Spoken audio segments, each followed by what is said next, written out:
Hi, hello, welcome back to another episode of the podcast, Master Round on the Podcast. This episode is brought to you by Dimension Systems. They are Guam's premier computer and IT consulting company, creating solutions with technology. They have been providing the best service and support to their customers on this island since 1987. From computer networking to web design and system integration, it is literally the tip of the iceberg of all the services that they can provide for you. And they have been always committed to offering the best IT solutions and consistently focused on your needs. Whether you are a brand new business or an established business, they have solutions for you to keep your business streamlined and increase productivity while you watch it continue to grow.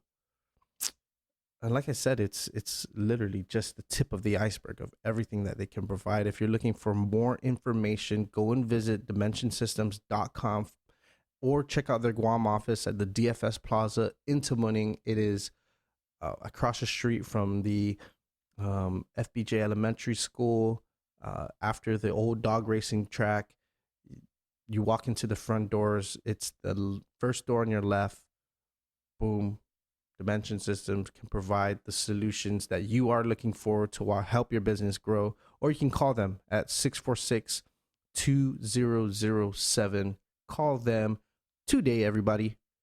This episode also brought to you by Stroll Guam, longest running sponsor of the podcast. Go download the Stroll Guam app today. Available in both the App Store or the Apple App Store and the Google Play Store. You will be downloading the most convenient, affordable, and safest way to get around this island. As an added benefit to being a Master Random podcast listener, use the code word RANDOM19, RANDOM 19, to get $10 off your next ride. Go visit strollguam.com for more info to become a driver, find out about their delivery services, everything under the sun. Ride sharing will be the future of the island, or shared economy actually will be the future of this island. So might as well take advantage of it while it's available before outside companies start coming in and trying to take over the industry. And now, my next guest. Ooh, wait! Before I get to my guest, my really, really good friend came on the podcast. He has actually been an integral part of starting this podcast back in 2015, and helping it grow for the first couple years. We kind of went our own separate ways, and we're trying to figure out what we wanted to do. And now he's back. And it's awesome. It was awesome to have him on the podcast, sitting next to me and, sharing discussion. Yeah. Well, who knows where this will go. My good friend, my brother, my good buddy, TVille, Tony Villena. If you've been following the podcast previously, you'll know that he's been on some episodes. He was in Hawaii when this all first started. And we would do online episodes. We were really, really, really exploring the bounds of how to make this podcast work for all of us involved. And now he's on island. He's been on island, getting life figured out. And I believe it was the very first time he's jumped on the podcast since he's moved back. So it was awesome to have him on. It was awesome to share thought and in conversation with our next guest on the show, from the Fanachu Podcast. And it was funny because I was sitting here and it sparked to me right immediately when we started the conversation that the Master Random Podcast and the Fanachu Podcast were a couple of the first podcasts to establish ourselves here in the island. Manny Cruz and Dr. Bevacqua, extremely intelligent and scholarly dudes. They are advocates for the independence movement movement for Guam, and they started the Fanachu Podcast shortly after I had them on the show, and it's cool to watch their podcast grow and this podcast grow, and where we've all sort of developed independent media on Guam. We dive deep into this in this conversation about mainstream media and the controlling of the masses because of media. And why don't you go and listen for yourself? Super awesome podcast. Manny Cruz, Dr. Mike Bevacqua, and my homie TVille Anthony Villena on the podcast. Check it out, everybody.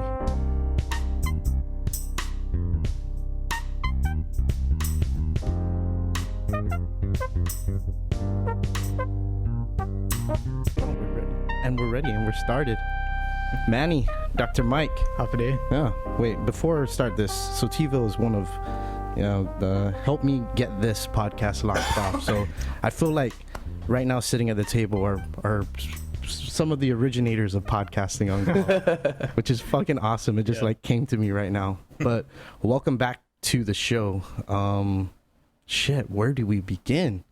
I mean, I feel like you've been on quite an adventure. Doc, you've been on quite an adventure. Who wants to go? What's been going on? I don't know, man. Well, I haven't seen you in like what? Since, got 2 weeks. Yeah, since the last time that we did a podcast. And I understand that now you are a certified engineer. Yeah. Congratulations. Thank you. Say that. Yeah. Thank you, man. So it seems like we've all been through some sort of progression, right? Right. Yeah, that's pretty cool. But yeah. But so I was telling Dr. Mike before you came in. I thought you already started your PhD program. Yeah. Because it's been about a year, right? Since I thought I saw you announce it and stuff like that. Yeah. But you're about to leave. I'm about to leave. Yeah. So a couple life things. I don't know. My mom passed away last year, so that was a bit of a delay on my schedule. But it's all good. Yeah. It's life. Yeah. For sure. So what are you gonna go get your PhD in? Comm studies. Yeah. In podcasting. In podcasting, yeah. Really? No. Oh, I was like, dang. That's probably part of it. Yeah. Pretty sure. Yeah. Yeah. What does that entail, though? So, comm studies PhD. Yeah. Writing a dissertation and research. But tell me about your dissertation, about what you're planning to study and talk about, because it is relevant for. For sure. Very true. Okay. I just didn't know how in depth you guys wanted to go. In depth. We got time. We got nothing but time. Do it. Yeah. So I mean, I don't know. You might find it interesting, given what we do, right? Yeah. So this is sort of like an alternative media format.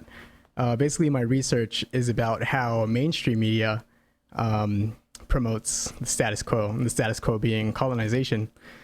So in what ways linguistically, structurally, does mainstream media contribute to colonization? Go ahead. No, and so how we, through utilizing digital media, are able to write against that.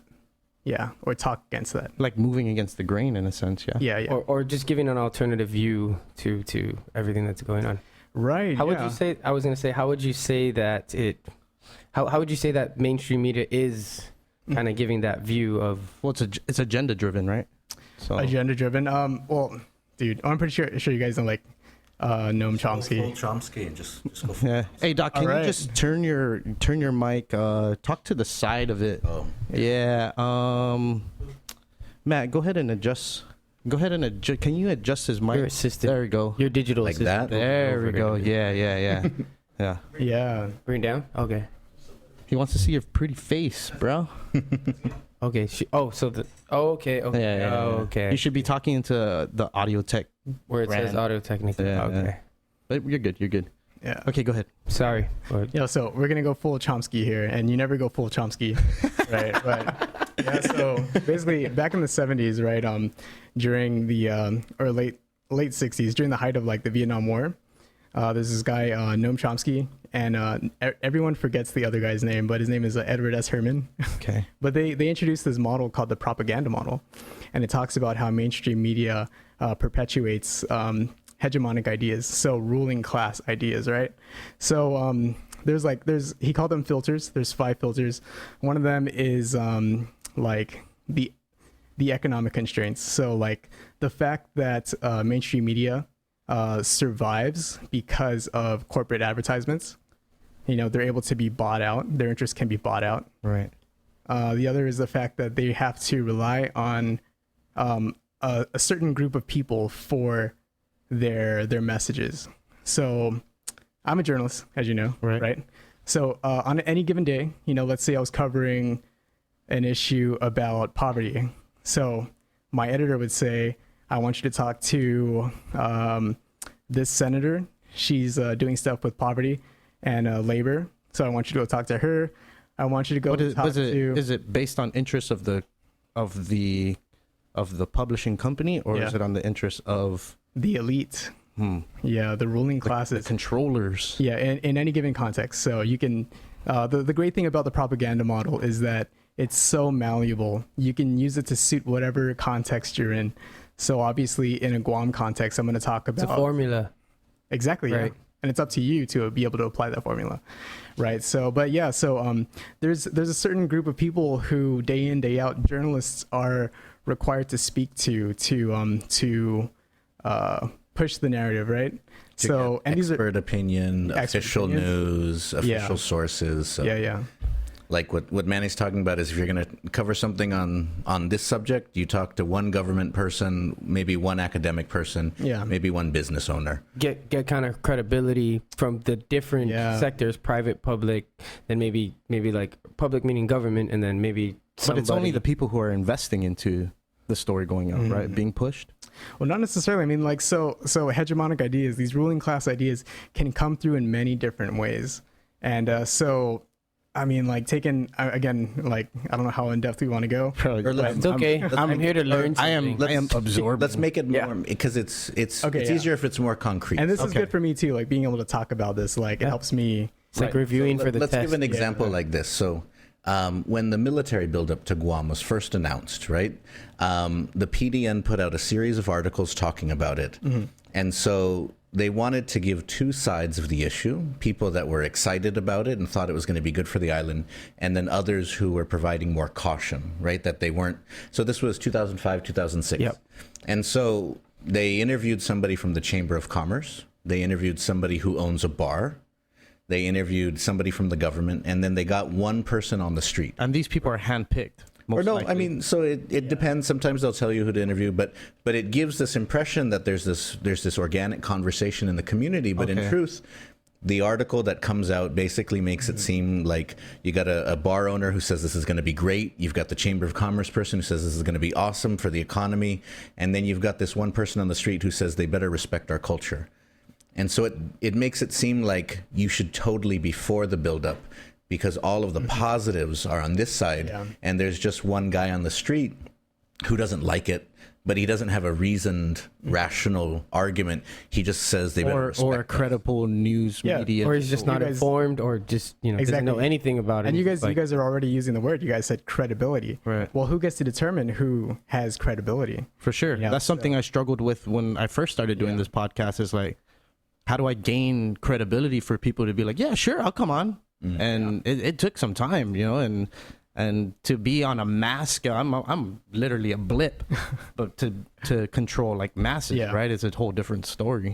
Yeah. So I'm on the other side of my critique. I mean, here I am critiquing mainstream media, journalists, and the like.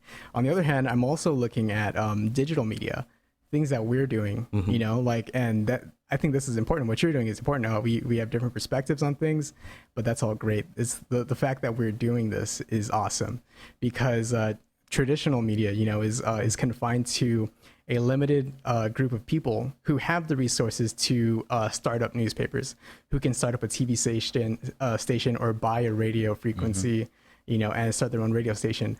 But with digital media, there is the potential for people like us to start up our own platforms and reach hundreds, thousands of people out there.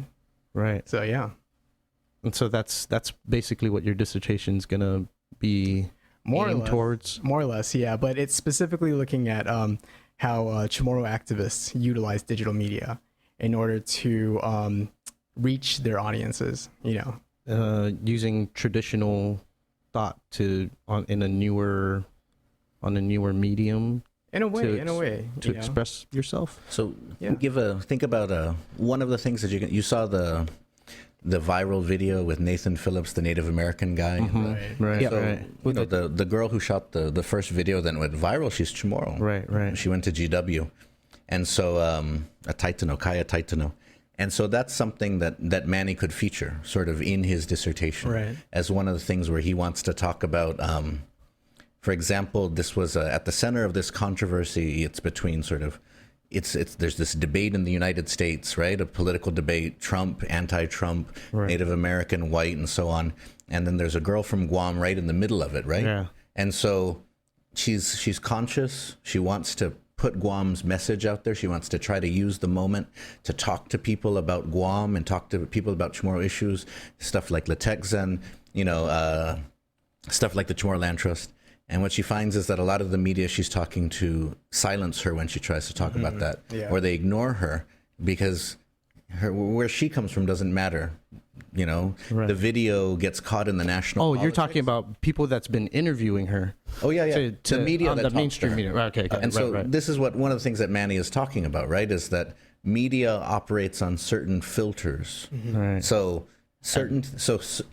when you're doing a story, you could write about anything, but you're probably not going to write about 99% of it.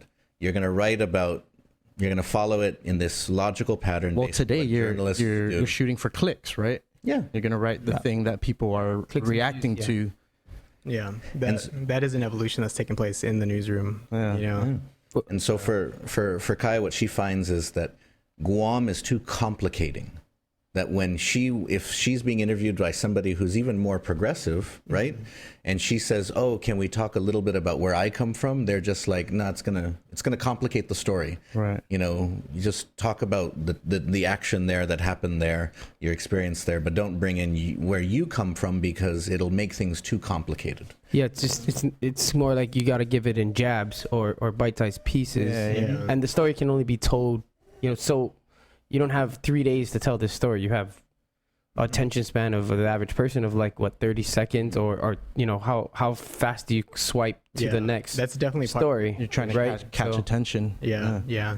But the question I was going to have, and maybe you've kind of researched this a little bit, is so you have the cultural or the activists or the Chamorro activists who are using social media to push their agenda or to talk about whatever it is they want to talk about in that situation.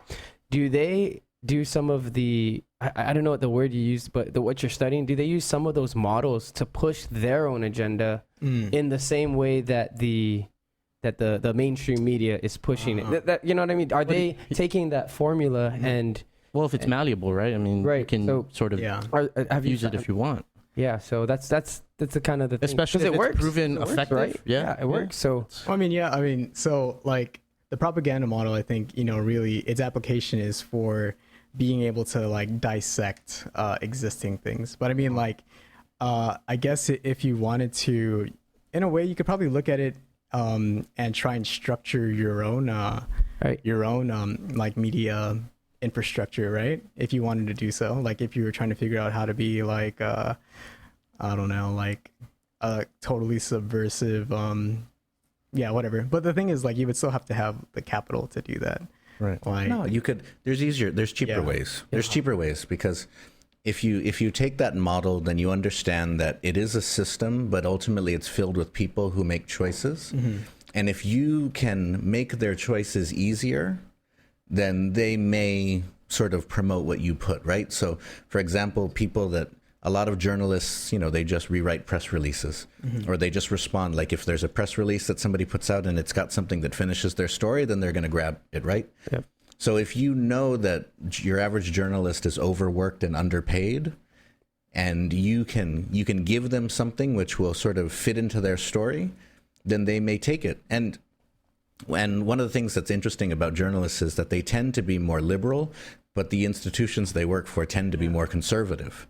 So if you can acknowledge, because it still has that filter. or because they don't, because they're, they respond to your journalist doesn't respond to advertisers. I see. The newspaper does, right?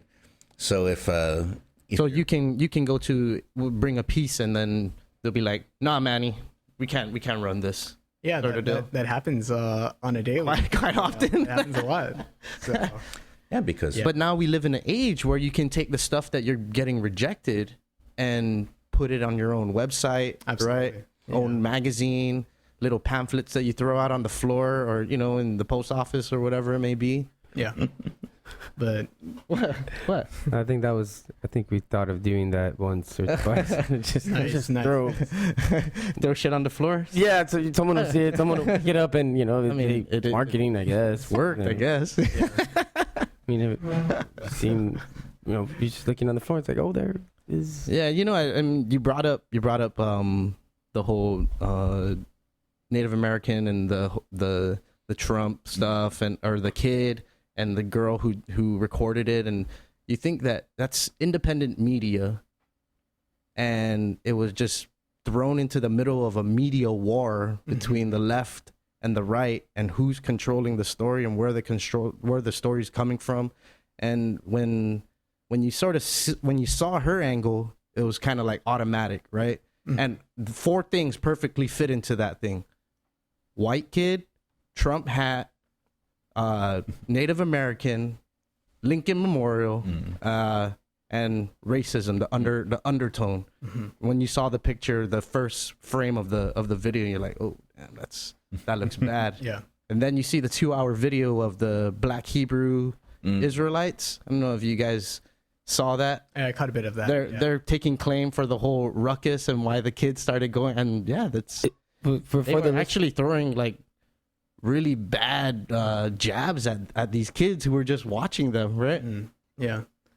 I was gonna say, are we talking about the incident that like just happened maybe about a week ago? Over the weekend. I don't know if people listening will like. I'm not sure if they all, but it's the one where the Native American's banging his drum in front of the Make America Great Again. Yeah. Oh, okay. And it's very tricky when we're absorbing so much media at one time. Yeah. And it becomes tricky to dissect, I guess. Yeah. Right. And you would think that propaganda model to dissect media has to like completely evolve, because now a whole third channel.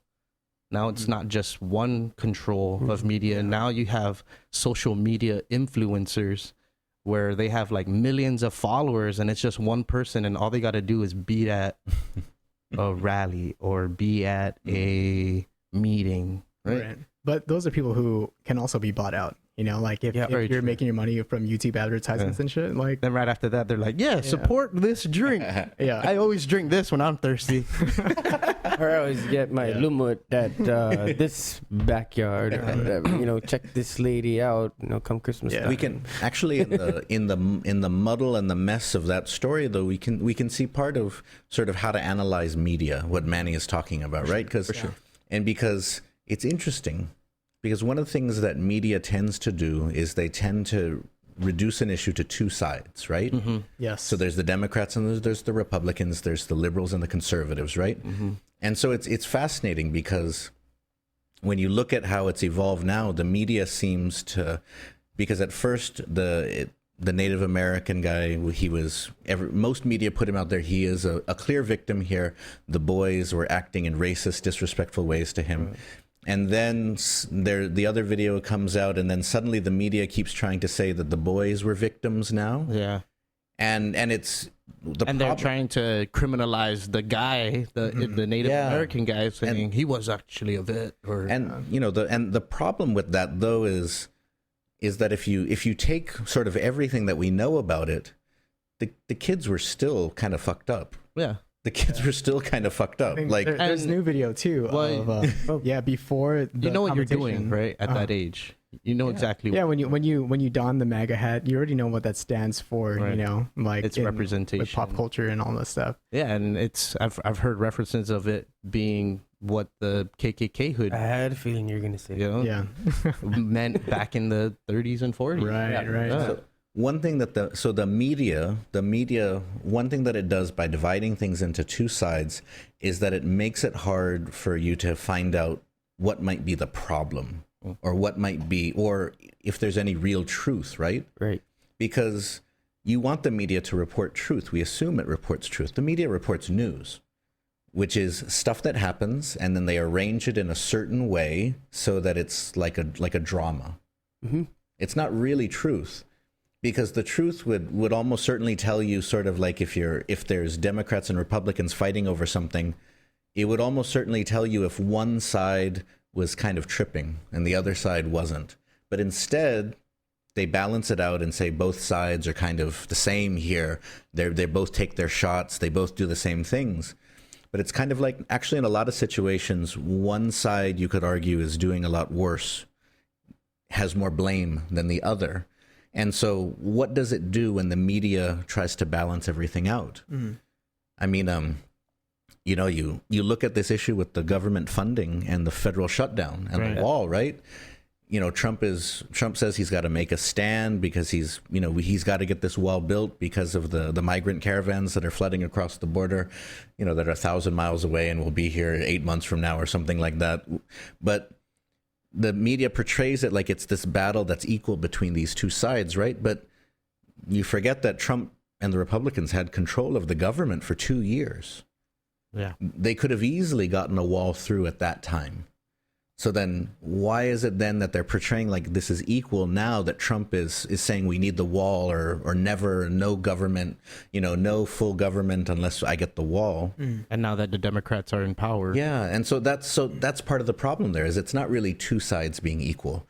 It's more like, if you look at what they're both arguing, one side says, let's start the government and then we can talk about the wall, but making clear that they don't like the wall. Mm-hmm. And one side says, no, give us the wall and then we can start the government. It's kind of like you're there to govern.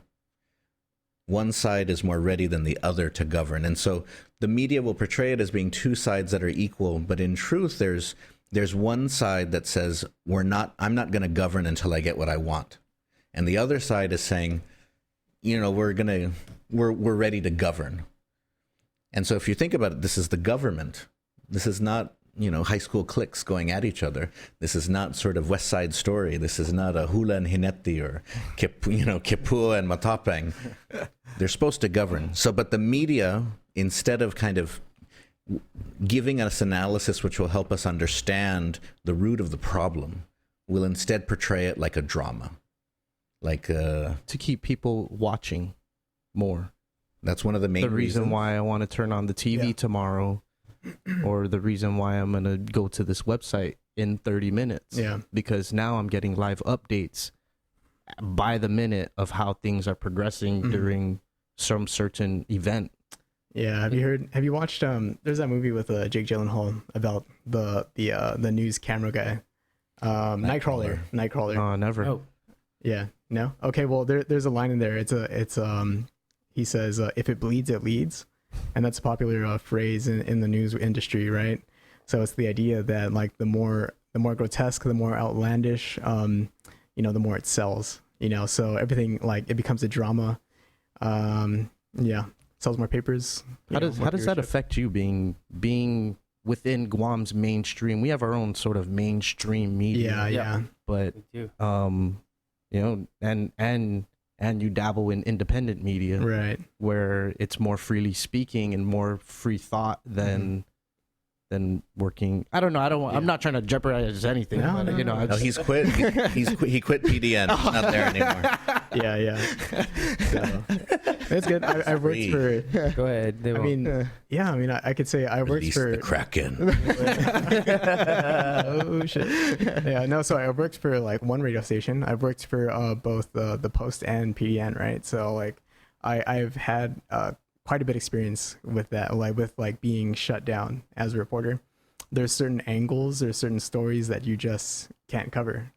And there's certain stories that I've submitted that but will never see the light of day, because of my perspective. So there is definitely there's an overarching agenda. And again, in my research, this comes through as this idea that the status quo is that militarization is good. American colonialism is good. These are things that are unquestionable, and anything that attempts to question it is, the other, and it's invalid. For sure. It's not. Or they credible. don't cover, or they're not interested to cover it and educate the Does that run the same for opinion pieces? Ooh, I think there's a again. I mean, this is the idea that because you write an opinion piece, right? So it's yeah. So one of the ruling ideas, really, or the foundational ideas behind journalism, especially under like Western liberalism, is this idea that all ideas are equal, like as Miguel mentioned. But that's not the case. That's not the case. But like the idea of the marketplace of ideas, everything is equal, and you as a consumer decide what you want to pick up and pay attention to. But yeah, it's not the case. But I mean, like when it comes to like letters to the editor, opinion pieces, there are editors out there who will simply publish things even if they're overtly racist. They'll publish it because like, oh, these are people in our community that we have to give them a voice. Why? Dave Davis. Yeah. And people like Dave Davis, or even like the other dude's name, the crazy Paul Zerzan. These are guys who Paul Zerzan later on, like, he did some crazy shit and he lost credibility with the media. But like before, they would just publish his pieces like that just because it was controversial. It was what we just spoke about, the drama, yes, what is the exactly. guts, the gush. Yeah, so he brings readership, like love it or hate it. So, but yeah, it's this idea that all ideas are equal. Like, let's publish these guys, these racists out here, because their ideas are just as equal to these people trying to defend acres of indigenous land that are untouched. So yeah. It's funny because the media itself, Guam is a small media market, Right. And so that's one thing. That's one thing you have to sort of think about when you're analyzing stuff here versus stuff in the States, right? So the way that mainstream media on Guam works is a little bit different, because there's always much more access, right? If there's an anchor on a news show in the States, chances are good you'll never talk to them. I mean, maybe you could harass them on Twitter and they'll respond to your private message or something like from that. their gated community in the hills. But on Guam, you can people are more accessible just because it is a small island. But talking about sort of the issue of like my column, it's interesting because the PDN used to be the paper which kind of saw itself as being like the defender of Guam's status quo. Okay. Like the defender of Guam as an American territory. And so the PDN always used to see that they had this role, like that they gotta sort of talk about Guam as never living up to the United States, Guam as failing to live up to the standards of the United States. So the PDN for decades sort of played that role of being the voice of Americanization in Guam. And that's why, for example, for the community who are here, or for the community okay. Because the media on Guam, interestingly enough, prior to internet. Oh yes, the media on Guam started off as primarily only being for the people on the bases. So the Pacific Daily News was the Guam Daily News, and it started off as the Navy News, the Guam Navy News. Not know that. Moly. And so if you read the paper in the 50s and 60s, it's clear that it's actually for the people from the States on Guam. It's not meant for locals. Right. They would put in some local stuff talking about marriages in the 60s, and when Vietnam started, they started putting updates about soldiers that were leaving for basic training and stuff like that, getting deployed. But it was primarily, that's why if you look at the paper in the 60s, there's so little local news. It's all stateside news and international news. But the PDN changes because it has to respond to the market, because it's got to respond to the needs of the advertisers, the demands of the community as well. And so that's why when Angel Santos and Nacion Chamorro were notorious, like the PDN used to black them out. It used to basically, like, if they sent press releases, the PDN wouldn't read them. If they tried to, they would never interview any members of Nacion Chamorro. They would cut them out, silence them, because they didn't see them as being legitimate voices on the island. And so, but look at how things have changed. Mm-hmm. And part of it is because the way that we discuss certain ideas has changed.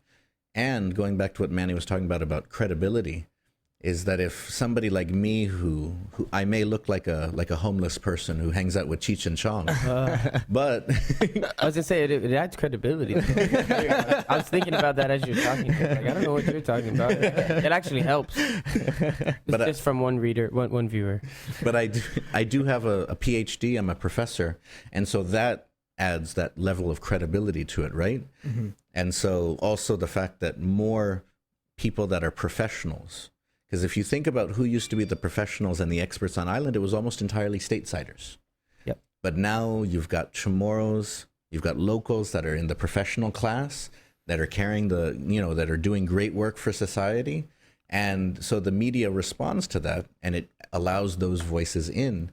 And as a result, the coverage has to change. That makes sense, because back then you would only cater to the people who were literate and that can read.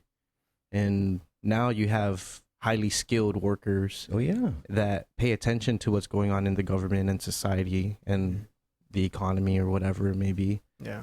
And so the narrative changes.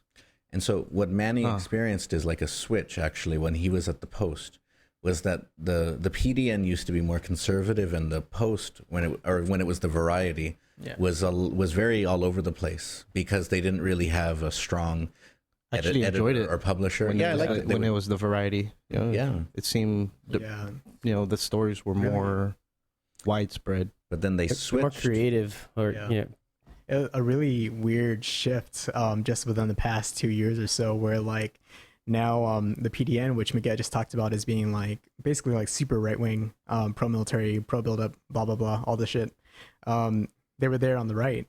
And then you had the Marianas Variety, which, they had to cater to a different class. They were up and coming, and they were a little bit more progressive. But in the past 2 years, it's been a total 180. Yeah. So like now you have they're like super right wing, like the Post, that is. Is that based off the editor? Or who decides? I think so. Yeah, a lot of things definitely. One of those is like leadership. So the editors that are there. Man, burn those bridges. Burn those bridges. Rooting you on. Topple the laddie stone. Destroy the house. I'm just kidding. Yeah, because you may need to work at some of those newspapers when you come back. Maybe. Or you can start your own. I was gonna say. Yeah. Well, I mean, what I was gonna say.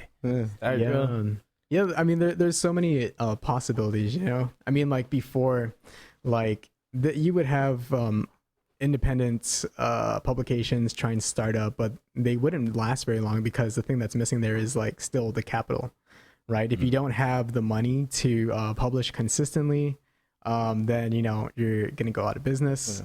You can't find the advertisers, but like there's so many possibilities. I mean, like it's still like we're at the tip of the iceberg. I mean, crowdfunding too. Crowdfunding, things like Patreon and absolutely, where people who believe in you can directly support you. To our patrons on Fanachu, Hugwaidza Hamzu Todos.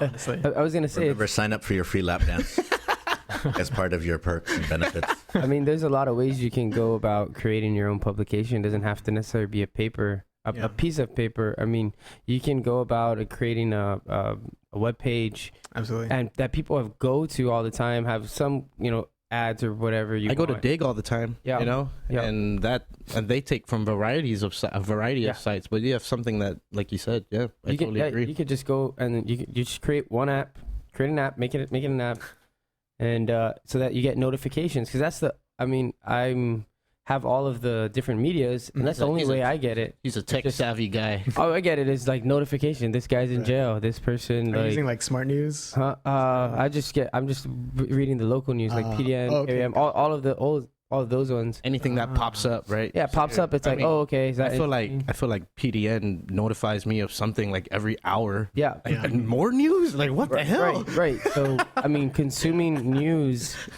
just from a common person or a person with a smartphone is not really paper. I don't feel like it is anymore.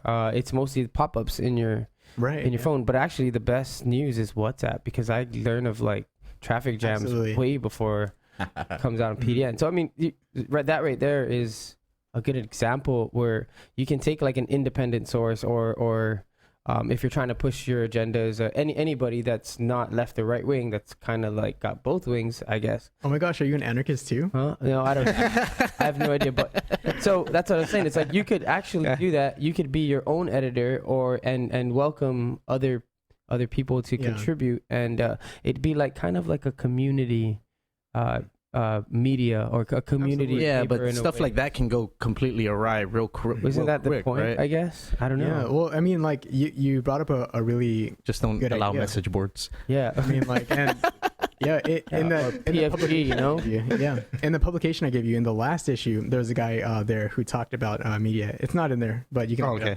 But there's a guy there who critiques mainstream media as well, and like.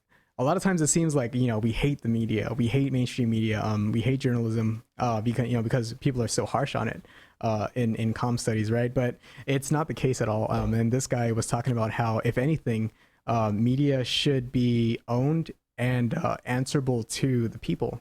Mm-hmm. So, like, if this was something that could be like socialized, or maybe like we talked about, crowdfunding is one issue, or is one way to go about that. Mm-hmm.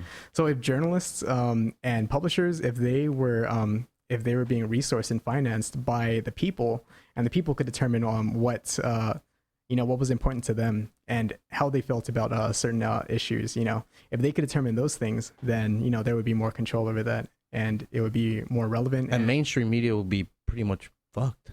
Well, I have a good idea for that. I'll tell you guys after the podcast. Okay, shoot. Yeah. In all seriousness, I don't want somebody else to do it. And I just thought of something, but I'll tell you guys after the podcast. It's something that I think that can happen, and where they kind of like figure out whether or not they want to. That's a credible, or that's a great story that is told. Like, someone publishes, you write a story, you put it out, and everyone says that's not relevant or that's not any good, and nobody sees it because nobody wants. It's an app. But then it goes back to credibility. Like, how do you make sure these people are credible in saying that your story sucks? Right. Well, or that it's true. That's always up to the reader. It's always gonna be up to the reader about who's credible or not.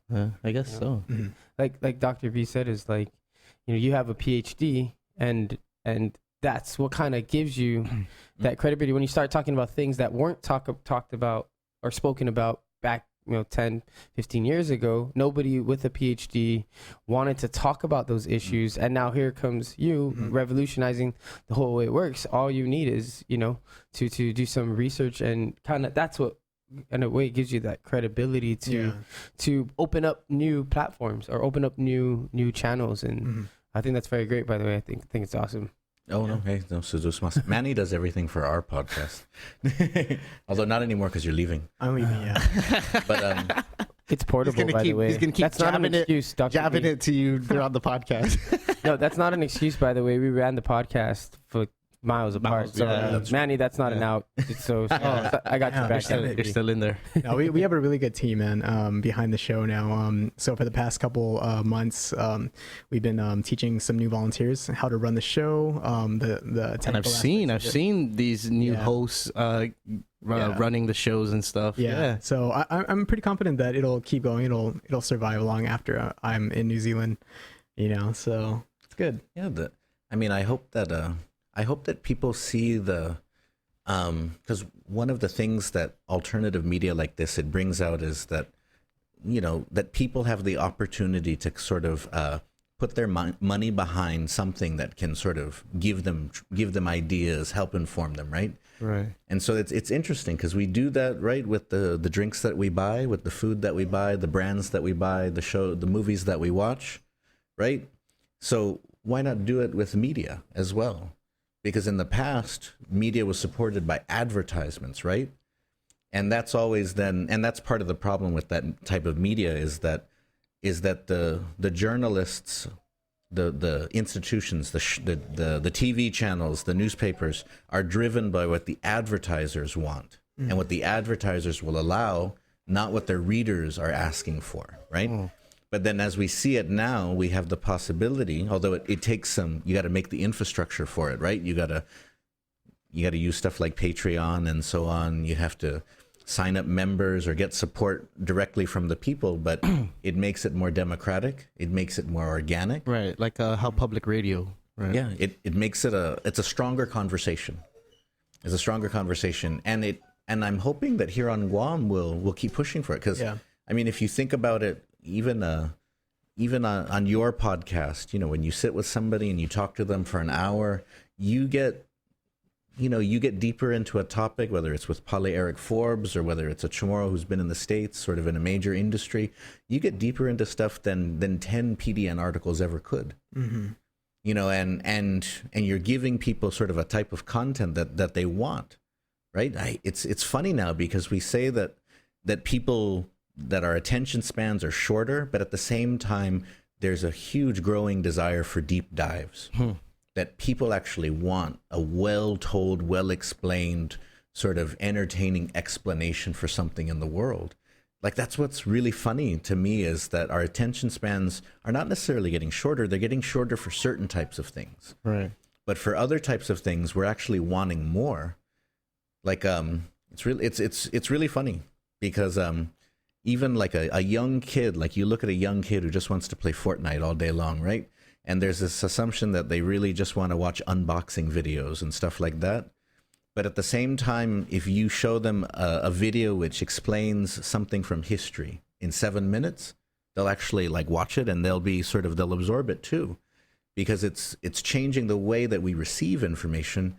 And alternative media, homegrown media, indigenous and independent media can do that. It can provide sort of that other way of giving the information so that people can. And now there's more of a choice. So when you want to invest yourself into a certain kind of media, you'll spend more than 5 minutes or 30 seconds on it, right? Yeah, like think about podcasts. Like 30 years ago, would anyone have thought that podcasts would be popular? Right. Like that somebody's going to download an hour of a person talking? Yeah. Can you imagine FDR doing the fireside chats? Yeah. Podcast? It's so funny because people would have thought that that's really boring. Right. And what's really interesting is that like a downloadable podcast, it's still, even though people record with video for podcasts, it's still audio only. Yeah. So if you think about how we're supposed to be so visual and we want to watch images, but there's a huge desire for just listening to somebody talk about something interesting. Right. Gary Vee brings it up all the time. He said, podcast brings efficiency because you can learn. You know, people are fighting for time all the time. Yeah. So if I can learn and listen to something, conversation, or if it's a investigative piece, whatever kind of podcast it may be, I can drive and do that. I can clean and do that. You know, I can brush my teeth and do it. I can do anything and listen to a podcast. Mm-hmm. And that's sort of, I guess, the way everything's evolving in that sense, right? Yeah. I don't know, maybe since we're on the subject, I'll just bring this up to you. But I mean, like, you know, whereas like in the States, you know, people listen to podcasts and they're very popular because, you know, they can go on for hours, right? Mm-hmm. And, you know, this suits like driving time, like you're on the highways and stuff, right? Yeah. Like, what about for a Guam format? Should we be publishing like 20-minute episodes? I think like, yeah. Go ahead. No, I was going to say, I was talking to someone else about that, but there's a little secret. You can keep it at 1 hour and double the speed up, and you'll soak it in. But then in real life, you have to talk like this. Well, you just talk regular. You know, just talk like this. But if you speed up. But that's how this guy listens. That's how I listen. Even audiobooks, right? Yeah. You listen to audiobooks like that. You start at 1 speed, right? That's the normal speed. Then you go to, there's like 1.25. 1.25. You start there, and then it gets a little. You know, you get used to it. That's okay for you? Yeah, I do 2 speed. I do 2 speed. Shit. Well, you just soak it. He just doesn't listen to the is and. Yeah, you just listen to the main point. All the small words he doesn't listen to. Yeah, it's real fast, and you just don't try and think about anything else. You just absorb it like a sponge. Yeah. And then afterwards, you'll have an idea. Yeah. Like you'll have one major idea out of everything we talked about tonight. Mm-hmm. You'll pull like 1 or 2 major points. Agreed. And then that's it. Like all the others. I mean, you know. We're having a great conversation, but really, you're gonna just pull 1 or 2 points that you liked yourself from the conversation we had at 2 speed, at 2 times the speed. Gotcha. But if you do normal speed, like let's say it's getting interesting, you go back to normal, and then you can kind of think while the conversation is going at normal pace. But if you're trying to absorb it at the 2 speed, you kind of just pull 1 or 2, and at one speed it might happen as well, but you kind of have that more time to like doze off into whatever conversation whatever topic we were talking about. Yeah, I see long form conversational podcasts as being triggering, right? So it's always like you said, you're pulling out points, stuff that interests you. You're gonna hear a trigger word. It's like almost hearing your name, right? It's like, oh shit, gotcha. Like, oh, okay, hold on. Now I'm gonna pay attention. You know, you may not be. It's like eavesdropping. And the only reason why you eavesdrop into a conversation is because you got triggered by a word or something they said. Yeah. I think shorter podcasts would be more specific, topic specific, trying to get your point across in 10, 15, 20 minutes, which I think it's perfect for drives for Guam. Yeah. You listen to an episode, especially you live in Inarahan and you drive to anywhere. Anywhere to work. Yeah. You know, that's 2 episodes a day. And I know of people who listen to this podcast and cut the podcast into pieces. Like, I only listen to the podcast in the car. And it's when I get in, my Bluetooth automatically kicks in and it's the podcast, right? And so it's like, it's piecewise in that sense. Yeah. But honestly, it's really up to you. Yeah. Yeah. And that's the great thing about this medium. Yeah. It's up to us. Super flexible, man. Yeah.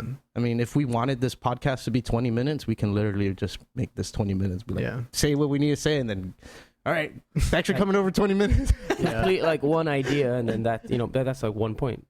Complete one idea, and you're done, and then move on to the next.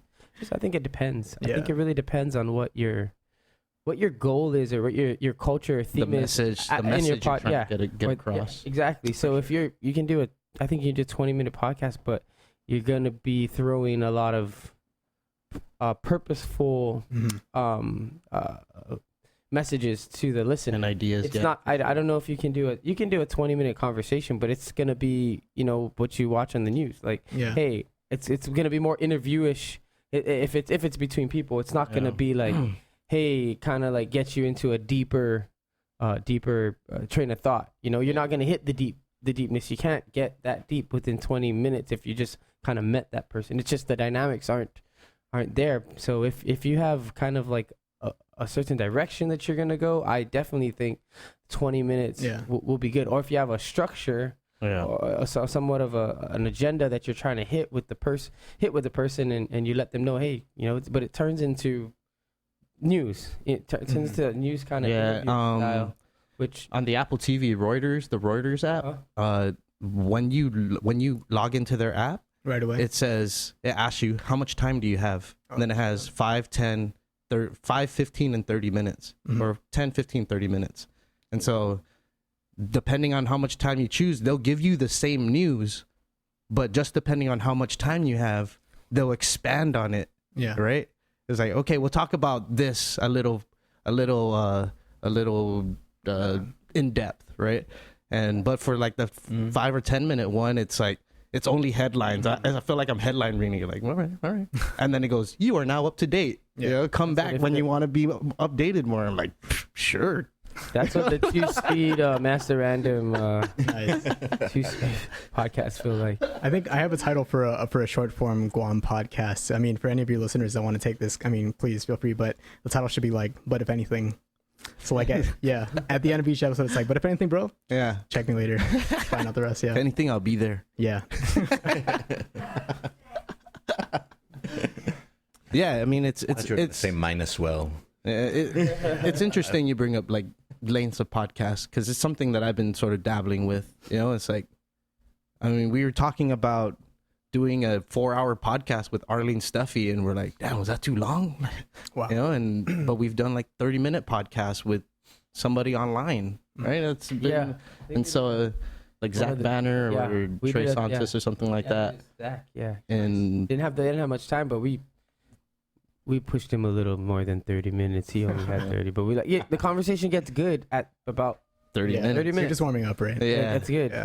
So it's like, I think that's the hardest part, is getting it started and getting it moving, and what kind of direction you kind of want to take the conversation. I think for this podcast, I kind of just don't go with it's pure interest. Like, I don't do this to try and get certain information. It's like, I'm interested in the shit that you've been doing because that shit's interesting. Because I don't get to do it every day. We don't all get to live each other's lives every day.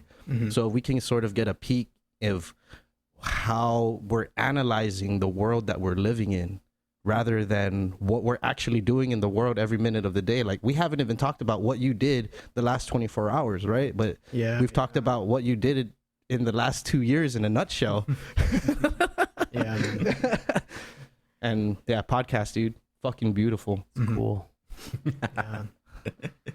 Yeah. It is very cool. You should talk, Manny, you should talk about sort of Fanachu and some of the stuff we do on Fanachu. I mean, there's so many things. I mean, no, but I mean sort of the way that we've sort of created the different segments to it. Oh, yeah. How has it evolved for you guys? Because it's sort of agenda driven, right? There's a backing message to support independence for Guam. Yeah. Right.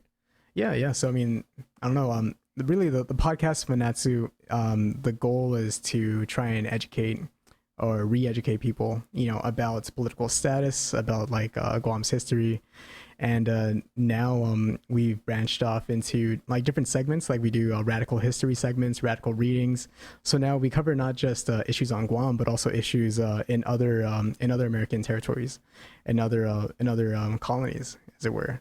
So yeah, and wow, you're creating patrons. You're creating a parallel, Plug right? the Patreon. Oh yeah, we gotta plug This is your chance. We gotta plug the Patreon all the time. Yeah, patreon.com/Fanachu. Every time you meet somebody for the first time, hey, I'm a terrible self. Patreon, por favor.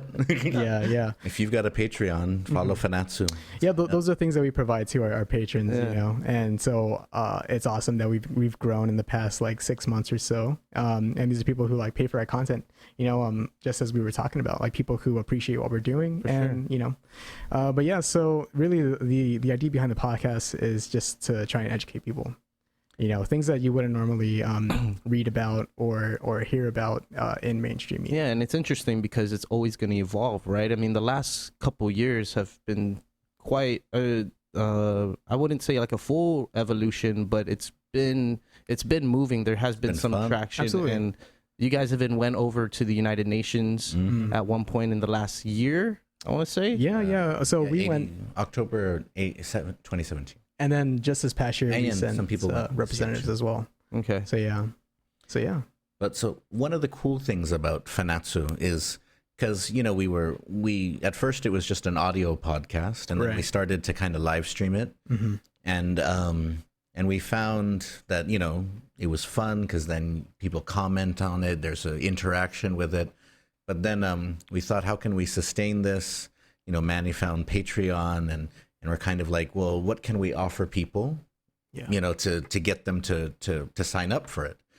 And so we're kind of like, well, what we have is information. What we have is sort of knowledge about history, culture, and so on. So what we started doing is offering all these special segments, right? So you can watch the live stream for free, but you can get access if you sign up as a Hugwa member, a second tier person. You can get access to the secret Guam history podcast, and the radical history Guam. Is there a secret history to Guam? Well, yeah. If you sign up on Patreon. This is your chance to share it. So I'll give you an example. So every week when we record our live stream, afterwards we record the two other segments, the radical readings and the radical history, or the secret Guam history podcast. But you only patrons get to watch those. But so for the secret history one, I tell a story which you're guaranteed not to kind of read in any Guam history books. And some of them, some of them are ones where the people who've told me those stories, they don't even want me to reveal who they are until after they've died, because some of them. So I'll share one. I'll share one. Yeah. So for example, this piqued was my interest. Yep. So this was a couple weeks ago. I met with an older Chamorro guy, and he told me a story about how in the late 40s, him and a bunch of his friends, they got into their uncle's Jeep and they drove down to Tumon Bay. Now, by that time, the military had taken Tumon Bay. And so there was a very small area where locals could swim and fish, and everything else was only for military. And so the MPs would patrol the area, making sure no locals were swimming down there, or no locals were down there. But these guys, they went down there, they didn't see any MPs, so all these Chamorro boys jumped in the water and started swimming all over. After a while, MPs, they drove up and they started whistling and yelling for the guys to get out of the water. And so all of these Chamorro guys, they're all in their teens. They all came out and they lined them up, and the Marines were calling for a paddy wagon to take them away. And so they all these guys, they had shorts on, they all put their hands in their pockets, they had their head down like this, and they started talking to each other in Chamorro.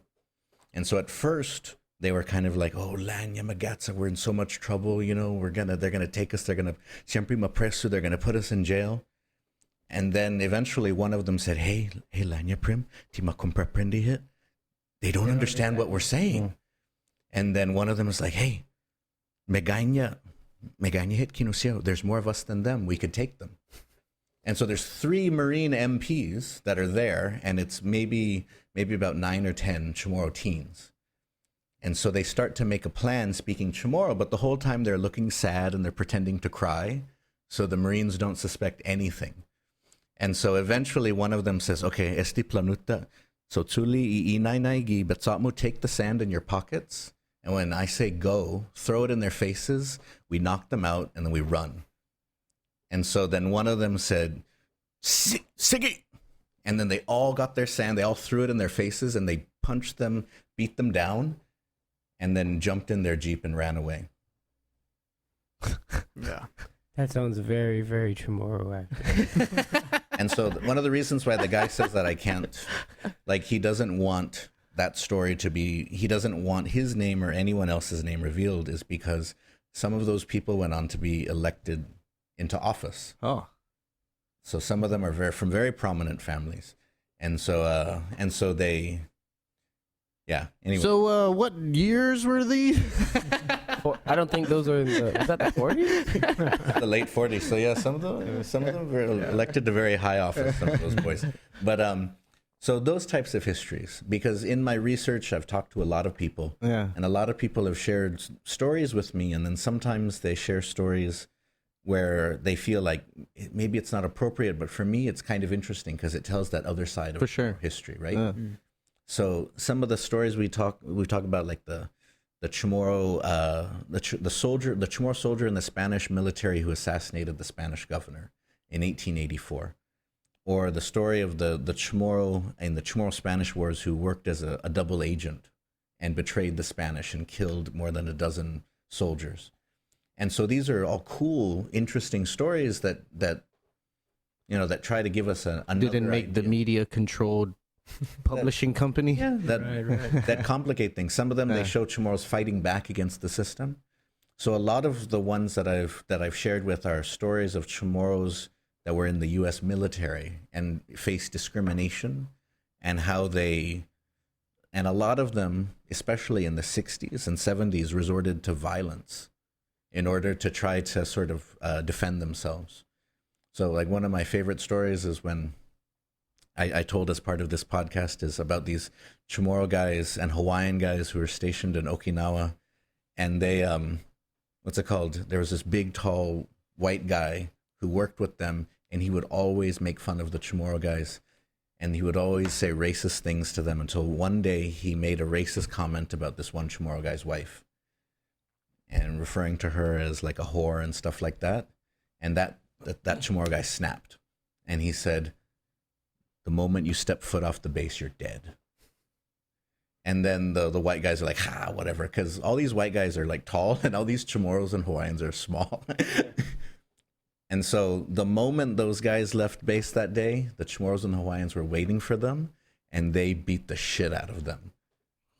And the next day, the Chamorro guy who told me this story, he was expecting that he was going to get court-martialed, fired. He went into work, and he told his wife, Sagwao dispensa siempre ma court-martialed zopago. He's like, we need to get ready because I'm probably going to get court-martialed today. Maybe you can go stay with your sister or something like that. And so went in there, And then immediately, as soon as word gets around, because all of the white guys showed up and they were all black and blue and messed up. And so this one guy, so the boss comes up and he's like, and he calls everyone to get, this was in a machine shop. He calls everyone to get into the floor. And he basically says, I understand there's a problem here. What is the problem? And so they kind of explain the situation and stuff like that. And so the Chamorro guy, who is the ringleader, he says basically, this guy said something terrible about my wife, and I will beat him up again if he says it again, if he says anything like that again, basically. And so then it's funny then, because then the boss basically says, you know what? He looks to the white guys. He's white too. He says, you know what? I think we have a problem. The army must be doing something wrong if a bunch of small guys like that can beat up some big guys like you.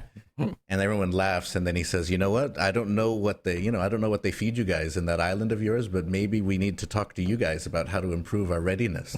Is that how the Guam National Guard got started? Or They're like, we need to put a National Guard there. But so these are, I like the podcast because I get to tell, stories like that. I mean, sometimes I write about those in my column, but then it's like in the PDN or in other forms. But in a podcast, you could tell a story like over 30 minutes. Yeah. What do you put detail into it? How do you receive the feedback that people give you on your opinion pieces? Because I know, it's probably not always good, right? Not always bad either, but it's just interesting, because it is. You write something, it's based off of a reflection of something that you've written, right, yourself. True. And for someone to judge you over the internet based off what they've read without ever probably never meeting you, maybe seeing you from afar, like there's that Dr. Bevacqua guy. I mean, to be honest, I'm kind of used to it by now. So I always tell people that I've had one person who sends me like like something mean every single day, and he's been doing it for 14 years now. With some dedication. And so sometimes Manny gets messages from him too. Yeah. Yeah, and so but he has been sent. So we used to fight on message boards when message boards were a thing, and then he used to email me messed up stuff, and now he sends me messed up stuff on Facebook. Yeah, you can block him, right? I know, but.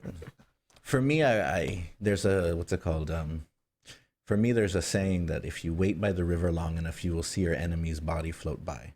And so I believe strongly in that idea because some of the people who have been very antagonistic to me in the past, eventually a lot of them actually apologize, or they come closer to my side later.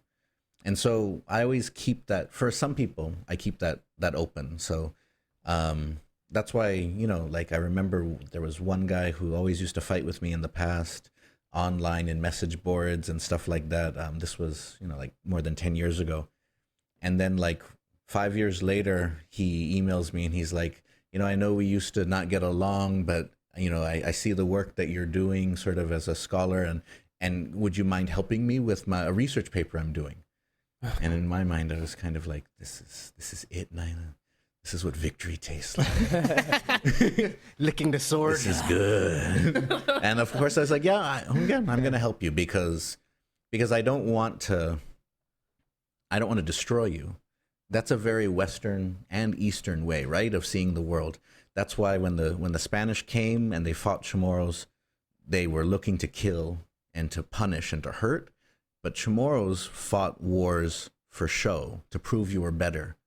That's why the Spanish wrote down that when Chamorros would fight against each other, clan versus village, the moment one or two people were down and bleeding, they would stop and they would judge who had won based on who performed the best, who acted the bravest, rather than keep fighting, because if a bunch of you die, no one wins.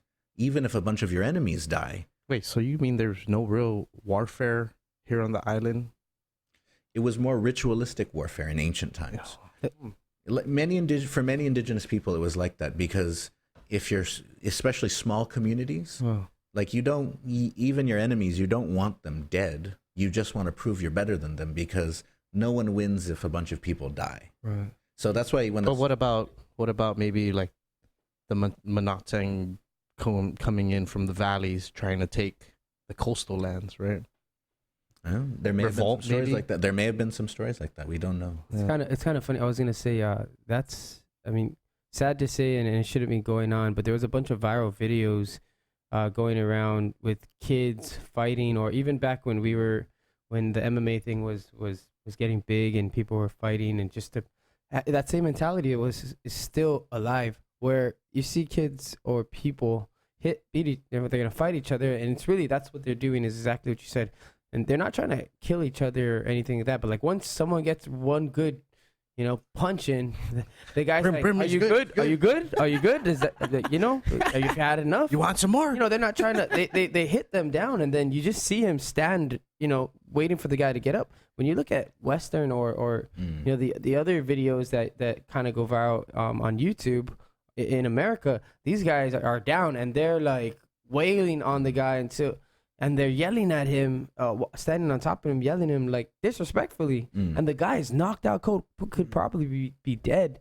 But here, when we see the kids go at it, or adults even, it's just wham once, and they stand back like, "Are you good?" And if the guy doesn't reply, like, he gets his shirt and he's off to, because he's not trying to Goes kill to the him. cooler. That's true. Yeah, And so- and it's interesting that was Gotta there. finish up the christening, bro. It's unfortunate. Yeah.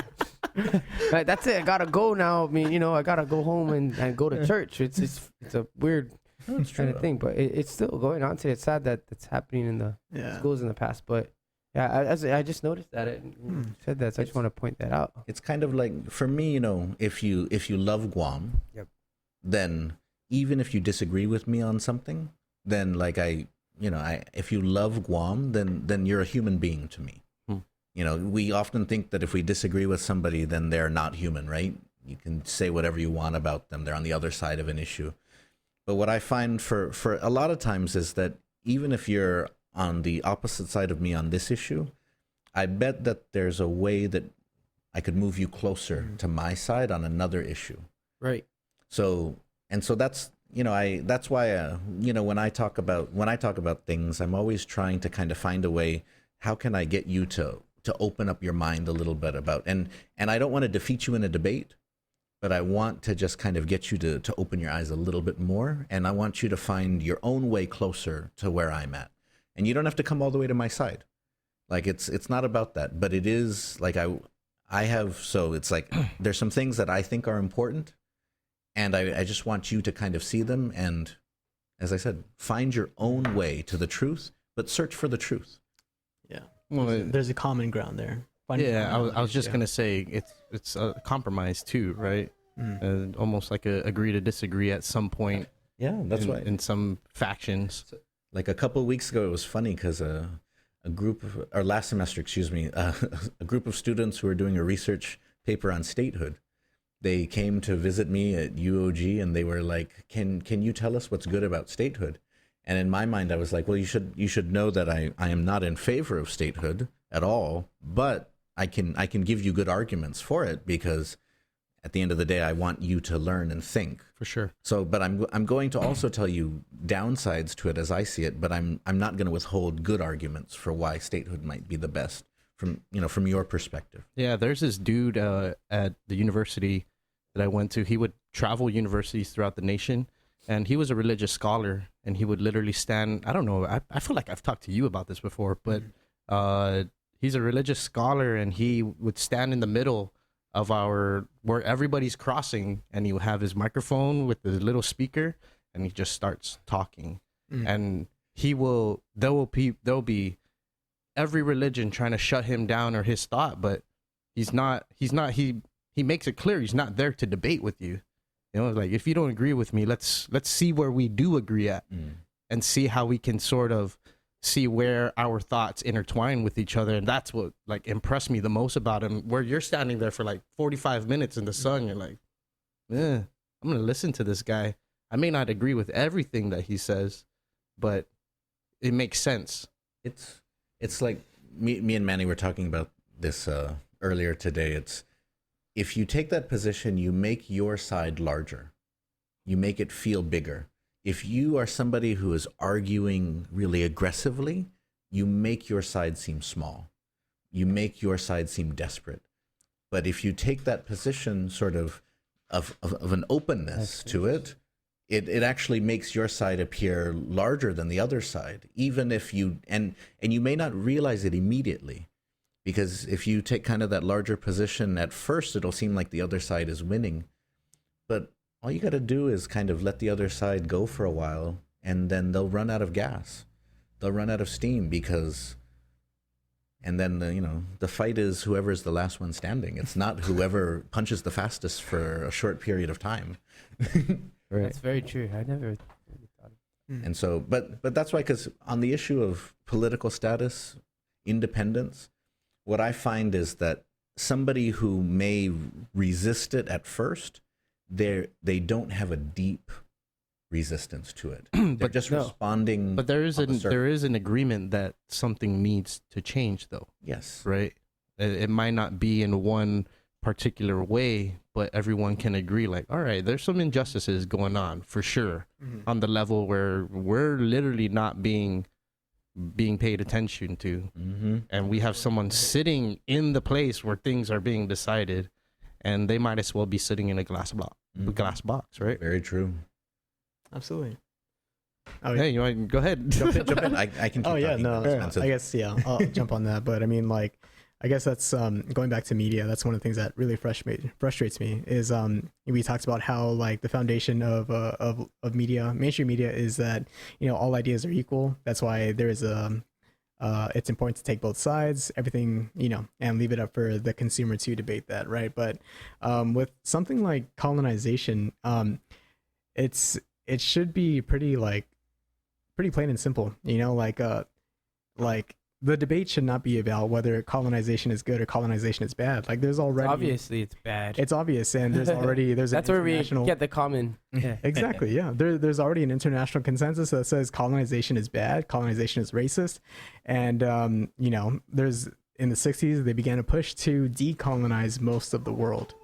And so the fact that mainstream media on Guam continues to portray the issue of colonization as whether or not it's good or bad for us is really whether it's a question at all, right? It's a question at all. Obviously, something needs to change, just like you said, right? Yeah. We were talking about it, and I think I'm kind of one of those people have this viewpoint, or this is just my viewpoint of. You're right. Maybe about 5 years ago, we were always talking about like. Is it good? Is it bad? Should we just stay the status quo? Because everything's easier when it's just status quo. But you have certain things that happened where it kind of pushes you in a corner to start thinking.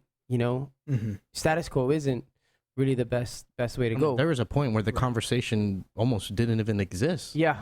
Or it rarely came up in conversation. Right. Yeah. Right. And it's like you're just not, I don't know if it's brainwashed or whatever, but it's, life is good here the way it is now. And, it's never ever going to be different. So why shake the cake? Man, it goes back to mainstream media, right? I mean, the way we have been consuming media, right.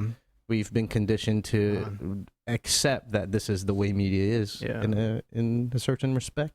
Yeah, absolutely. Yeah, I was also gonna elaborate on that a bit. Is where we know something, we know it needs to be changed, or we know there is a question, or what it is, what is it, right? What are we gonna do, or where will we be sitting 20 years from now?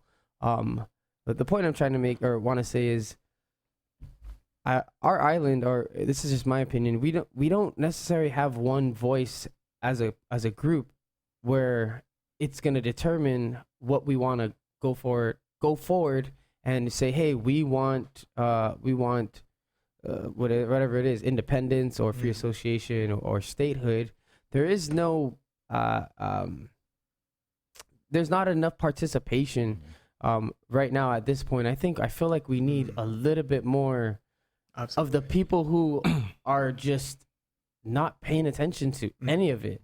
To get in there and just even if whether it's for statehood or for or anything, but like nobody, it's to actually care though. Yeah, to care, exactly. Right? To care to get educated about the topic, or to even if they're not educated about it, just to at least be like, hey, absolutely, man. You know, that's going on right now. Not just buying spam at the store or, you know, and gonna go eat and sleep and then wake up the next day and do it all again, you know.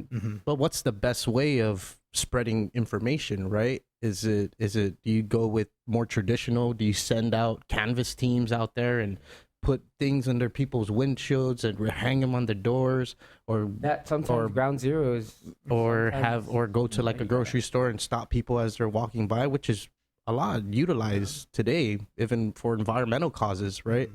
But when does it become ineffective? Well, I think that the federal shutdown right now is gonna really wake up a little some of the people here, the local people here, because there's a lot of federal programs that are gonna get. We're seeing it strapped. The Section 8 or the welfare is gonna they're gonna get strapped if they don't figure something out. Like people are gonna say, oh, it's okay, I'll just ration my or go stay at my uncle's house. I think they're giving food stamps away out early for February, right? Yeah. But then let's say it goes on for like a little longer, then I think only when they're pushed to a certain corner we're going to be like, wait a minute, so if the U.S. just says no, then we're not going to get this? Is that how this works? Because all I did was go to the office, sign the paper, and like they told me I'm going to get my stuff, my assistance. But now it's like, oh, is this how it works? Oh, I don't like the U.S. Like an awakening. Yeah. It's like, you know, and I don't want to say it, but you've been sleeping on dependence. It's kind of, it might be like a blessing in disguise for not just that particular federal program, but any federal program that people are they don't know how it works. They just go, and there's a lot of people that say, oh, I don't know how it works. I just sign and I get whatever it is I get, any of the federal assistance. Yeah. And they don't realize that it's federal, it's not Gov Guam, and that it can end like without their say or in it. You know, nobody in Congress or in the Senate. You know, so no, that's a good point. It's fantastic. It's important that we remember that, because we've gotten benefits from our connection to the United States. We definitely we continue to, right? But we shouldn't mistake what we get. Right. That's the thing and we shouldn't mistake how we get it. And so it's funny because if you asked your average person on Guam which government is more reliable, Gov Guam or the federal government, almost overwhelmingly everyone would say the federal government, right? How many times has Gov Guam shut down in the past 2 years? Right. And then, but you know, the federal government is I don't know, it's like they're doing the new Star Wars trilogy or something like that. Shut down #1, The Phantom Menace. Shut down #2, The Attack of the Clones. I don't know. But, and so it's funny because our perception of what we get from the United States or how the United States relates to us is so different than what it really is, right? And so it's not about hating the United States, but it is about understanding. I mean, I always give the example of if you, what's it called? Actually, if we want to kickstart the decolonization movement, we should pay Kylie Jenner to post on Instagram about it. Oh, really? yeah. It's $250,000. I think that's how much it costs. Or the egg Instagram account. But let's say, or whoever's the most popular. Do we know who the most popular Instagram person on Guam? Oh, that's the most. Guam? Oh, on Guam. Oh, have them post. I was gonna say the most. Crowns? I don't know. The most liked picture is the egg. But in terms of us in Guam and the United States, I always say that. So here, us on Guam, we can imagine that the United States is like the way that I imagine, let's say, Scarlett Johansson. And so I may really like Scarlett Johansson. And I may have a fantasy in my head that Scarlett Johansson really likes me. Yeah. And I may think that if I'm like sitting and watching her in the Avengers movie and I'm talking about her, then she could totally feel what I'm saying. The vibes are there. And I can say that when she gives an interview and when she winks, she's winking at me. Yeah. I really can feel it. And I can even make crazy moves. Like I can say Scarlett Johansson lives in New York or LA, and I'm going to move there. I'm going to change my life based on where she's at because I think we have a future together. I think we have something strong. We touch the same tablet. But I think you're crazy. When she vacationed here. But it's crazy, right? I think that's crazy. And so the problem is that that's oftentimes the way we on Guam think about our relationship to the United States. is that we do a lot of wishing and hoping and dreaming on this side, and they don't give a shit, or they don't know anything about us on the other side. You know, I was talking to a bunch of cockfighters about that, and I was trying to get them to understand that you got to think about political status. If you want to get cockfighting legalized on Guam again, you can't. You got to think about that, because I said the cockfighting, so the Farm Bill, which repealed the exemption for the territories for cockfighting, was 209,000 words long. How many pages? And the part about the territories was only 184 words. Wow.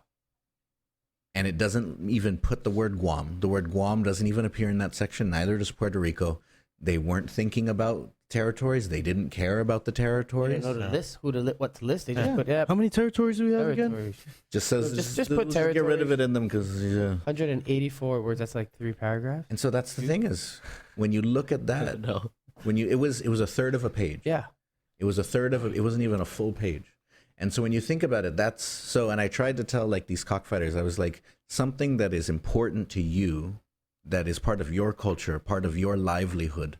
The United States got rid of it without giving you an entire page and without even naming the island that you come from. Yeah.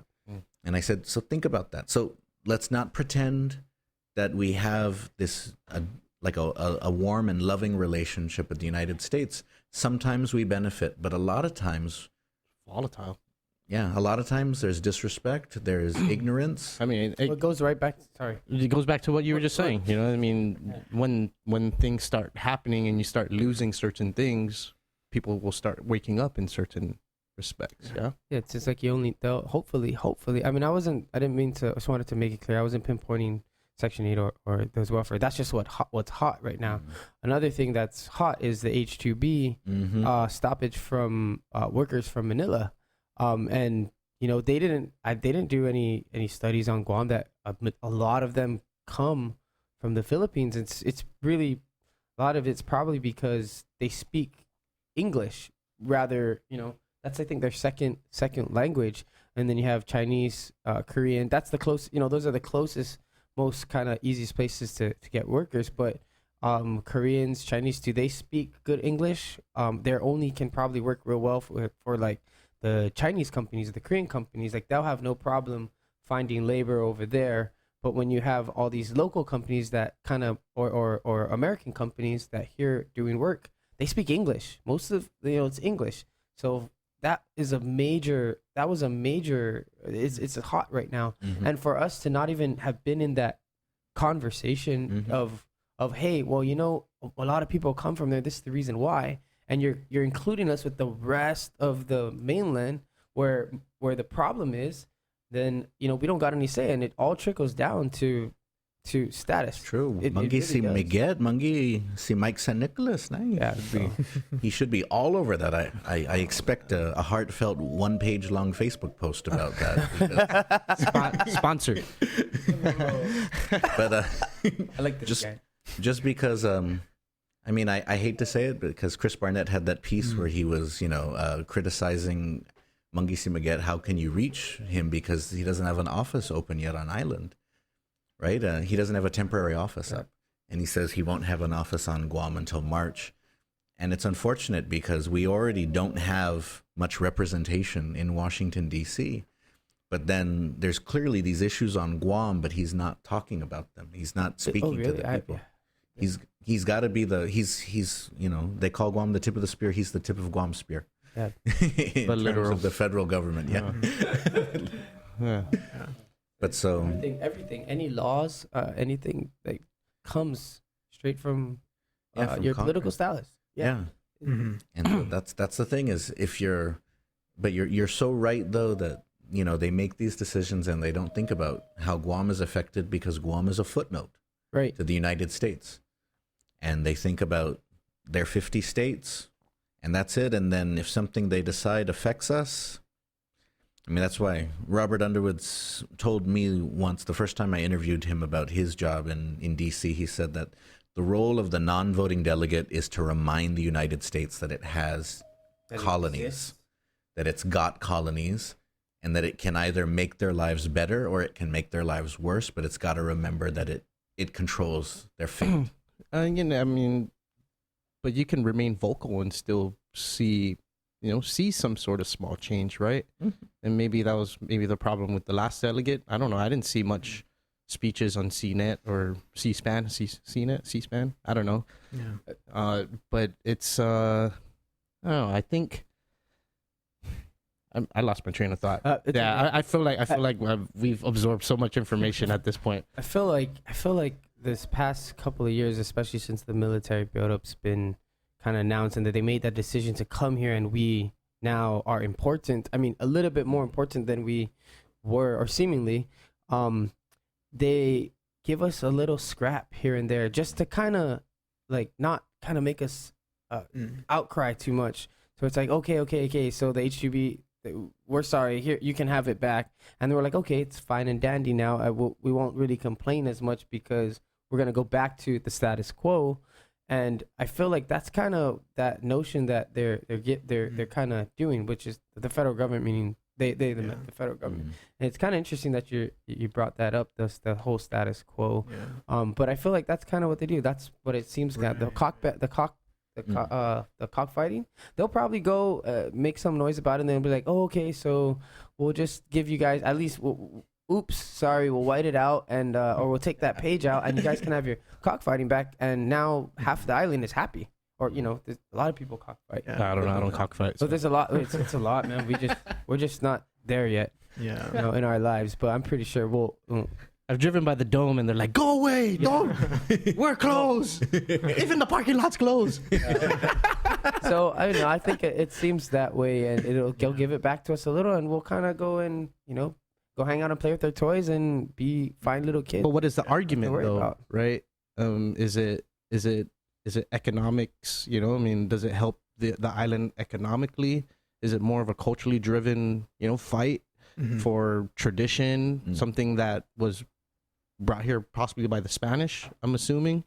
Well, it's maybe the Philippines. It's interesting because there is one account that says that Chamorros fought birds before the Spanish came in, but there was no roosters, so they fought pigeons instead. Okay. And so I've never found anybody who fights pigeons before. I mean, you see pigeons being jackasses to each other. This is a joke, but were they fighting the pigeons themselves, or were the pigeons fighting? I was just trying to lighten the mood up, guys. Also, no, Chamorros. I mean, from what the account, it's just a paragraph. It's because it was just by a crew that was just passing through, and they wrote down a couple different things that they saw, and that they observed. And so one of them was that Chamorros kept pigeons in cages, and that they would train them and they would have them fight somehow against each other. So, but that's why, and I've been telling people that because it was introduced via the Spanish, but at the same time, you could also argue that when the Filipino soldiers brought in their roosters, Chamorros had their pigeons and were like, game changer. Ooh, is that the iPhone XR? I know. It's like, hey, Par, let's upgrade. It's the latest Manila model. But yeah, totally. The Godzu X. I got the Godzu 7. But but it's all of those things though. And and I mean, for me personally, like there hasn't been cockfighting in my family in a while. But and it was funny because even when I came out, supporting cockfighting or being against the ban of cockfighting, right? There's some people who didn't like it because they said it's animal cruelty and so on. And for me and for independent Guahan, the issue always is that the federal government shouldn't have the right to ban cockfighting. Well, we can have a conversation locally. It's not the thing in particular. It's the principle behind what has happened. Because we can have a conversation locally. And if we find that cockfighting is really damaging to our culture, or that the gambling, the drugs, those are the big major things that are hurting us, then we can ban it. Because if the legislature chose to ban it, or the governor, then they're going to have to deal with the people. Right. But if the federal government does it, we can't all fly to Washington, D.C. Yeah. I mean, were we gonna have a Periscope protest or something like that? Or just say, well, like, for every you get 100,000 Chamorros out there, you get another 100,000 Chamorros out there. you get 1,000 people in one spot, and then you get them with a phone, and then you say, and WhatsApp has President four-way Trump. call now. we've got 1,000 people angry here, far away. Listen to their screams. But that's why I think one reason why the PDN is changing is because I think they're realizing that the status issue isn't going to go away. It's going to become more and more of an issue. But are they would media here on Guam try to focus more on local media or world media? Because it seems like we get lost in the consumption of world, not media, but world news, right? Whether anything's happening in the United States, I feel like it'll overtake anything that's going on here that would mean something to the masses. Mm-hmm. Right? That's true. Yeah. So if we did have a mainstream media institution that truly represented the people of Guam, then that wouldn't be the issue, right? Yeah. But I mean, like, I think there's one of the other things that frustrates me about mainstream media as a journalist is the fact that there's already so much room for them to talk about colonization. Mm-hmm. Instead of saying, oh, this contractor got a $2 or like an $8 million contract for the buildup, talk about how that country or that a construction company is California based, and all the money's going there. The only impact it'll have on Guam economically is the fact that they'll probably hire some workers, and that's the end of that story. But those millions of dollars that we were being promised is not going to us. Like, there's a lot of room for them to talk about things from that angle. Yeah, that's one of the things. That's Denencio, Manny. That's one of the things that the media has to kind of grapple with, is that the media often feels like they have to represent the United States in Guam. Yeah. That they have to talk about what America is, and that's why the PDN for the longest time always did that, talking about how Guam wasn't good enough and not measuring up to the standards. Well, they're under USA Today too, right? So PDN is under USA. they're sort of like that more upper control. It's like, oh, what are these guys doing out here? Right? It's like, you better talk to their editor to see what's up. What's up with this news thing? Yeah, they've actually been we talked about how like the PDN and the Post sort of shift roles, right? I mean, like, they've sort of been more like progressive liberal, like in certain circumstances. And like I've published a few pieces. They ran them called as Beyond Liberation. So I ran a couple pieces like that, talking about like the controversial aspects of World War II. And these are things that directly pointed to, they put a big finger towards colonization, and they ran it. So like, I kind of wonder, like, how much could you get away with at the PDN? Like, publishing critical news, I think because the issue of federal contractors, right? The issue of the buildup. If the PDN, because when you break down the buildup, right? It has never been the golden ticket that people thought it was. Because I mean, I remember people from the Chamber of Commerce in Gita saying Guam is going to get $8 billion, but that's not true. That's the price tag for the buildup. And what's part of that is spent by Zanya, he's against the building. But part of it, first of all, it gets spent behind the fences, and it goes to contractors from Japan and the United States.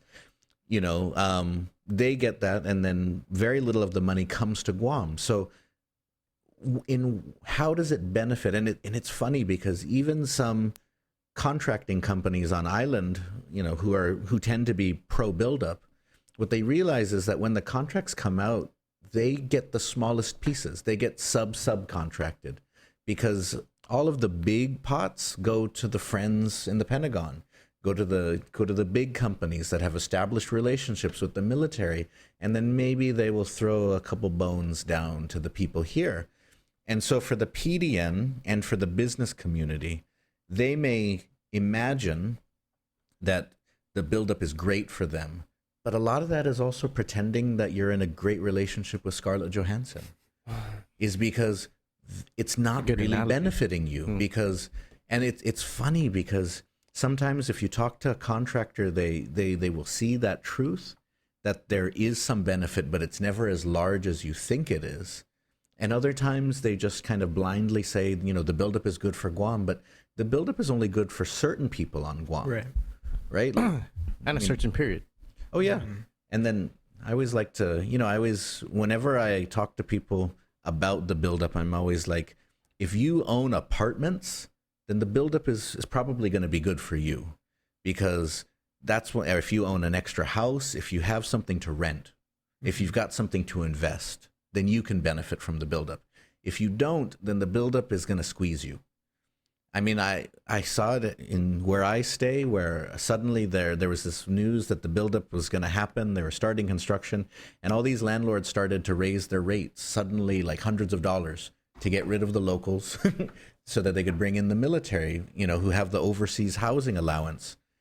And so for them, it's good. For those people that have resources, that have extra, an extra house, that have an apartment, a condo or something. And so for them, they could legitimately say, I support the buildup because I have a way to benefit. But for the average person, they may not benefit from it.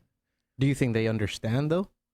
Is that, the other question is, are they mentally prepared or doing anything to mentally prepare for that? Mentally meaning positioning themselves to take advantage of it, because at that same person, at that same breath, might just be waiting for a handout or whatever, and they're not positioning themselves to go and educate themselves to be ready for change? To bid on contracts that will be awarded to anybody who can meet the requirements of the bid. What I'm saying is, like, let's say you're just an average person, you have some savings, and you have to take some risk in order to take advantage of the buildup. What I mean is, are they seeking out resources to figure out how they can take advantage of the buildup? Because there's free resources out there that will help you become a small business, get some credibility, and then partner up with a bigger contractor. Even though you're a sub, you'll still be participating in that. And what I mean is, like, are there people out there that want to do it and they don't know how and they don't know where to go? Or is it they're just listening to all this build up kind of hype and they're like, when am I going to get my handout? Or when am I going to get part of the $8 billion? You got to kind of take steps to, like, empty consumption. Yeah, you got to take steps to get your business license, or to think of an idea like, whoa, what would the build up need that I can kind of like provide a service for, and go that route if they want to. Yeah, and sorry to cut you off. No, just going off of that. Like, how do you, someone needs to do it once in a while. But you can also position yourself outside of the buildup. Yes, you can see the changes that are happening societally here and economically here. Guam, we live in a huge niche market, right? You can, if you want to do it, chances are you can do it and make a living off of it. Yeah. But it's all about, like, how much are you willing to do every day without someone being like, hey, you need to come to work from 8 to 5. Yeah. All right. You got to work. Because most of the time, I mean, when I wake up on a Saturday or Sunday, I'm like, oh, I'm not doing anything today. Yeah. And how many people do that 7 days a week? Yes. Without even realizing they're doing it.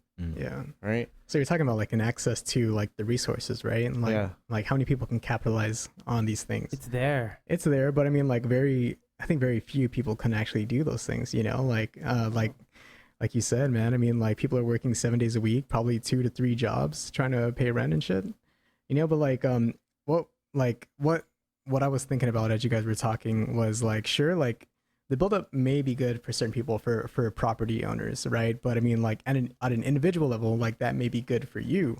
But I mean, societally, right. Like, the condition of the hospital may not get any better. Yep. And, like, societally, tourism definitely ain't helping out that situation. Yeah. Right? I mean, I think still up to now, Dr. Fred Schumann said 60% of revenue from tourism leaves the island. Yeah. Before it even dips back into our economy. Because we don't tax them. Yeah. So I mean, like, there's individual benefits versus like the collective good, which is what our people have always been about, right? It's like what's good for the collective. But what is good, right? Going back, so but like we keep diving deeper and deeper and deeper into like I said, you can't do this with a 20-minute podcast. Right. Yeah. that's true. Benefits. Going back to sort of the media, though, so what would the role of the media be in this situation? Because a lot of times the media acts like sort of by supporting the buildup, by being for it, we're helping the buildup. Because it's the assumption that if the buildup happens, it's just good in general, right? But the media really should be breaking down some of the stuff that we're talking about. Mm-hmm. The media really should be bringing it to people if there's opportunities. How can we maximize those opportunities? If there's problems, what are these problems? And is there any way that we can stop them, mitigate them, solve them? But instead, the media a lot of times feels like its role is to support it because this is our connection to the United States. Is we're patriotic, we support the military, we're the tip of the spear. Yeah. And so that's why for me, the more that the media breaks away from that, because the funny thing is that even for a lot of the business owners, I mean, many of the business owners, the more people on the island, the more money they can potentially make. So as long as there's more people, there's more money to be made. But in their own way, though, because I always say, every time I've talked to like a Rotary Club or something like that, where a lot of the people there have, they've got means, they've got resources, I always tell them, you should be in favor of changing the island's political status. Because if the U.S. builds up in a territory versus a foreign country, it's a very different equation. Yeah. In a foreign country, you get a piece of the pie. Yeah. You sign a treaty and you can, because why is Japan paying for part of the U.S. transfer to Guam? It's because they get to direct it to the companies that they want, their own construction companies. So Japan is like, they're going to pay more than half of the cost for the buildup, but it's okay because it goes to these major construction companies in Japan. So the money stays in their economy. Come back into their economy, right? And so, but the thing is that Guam is not at the table. Guam doesn't get to basically say, we want these jobs to go to locals. Can't do that. Can't say anything like that. In other countries, you can do that. You can basically say security on your base is going to be local.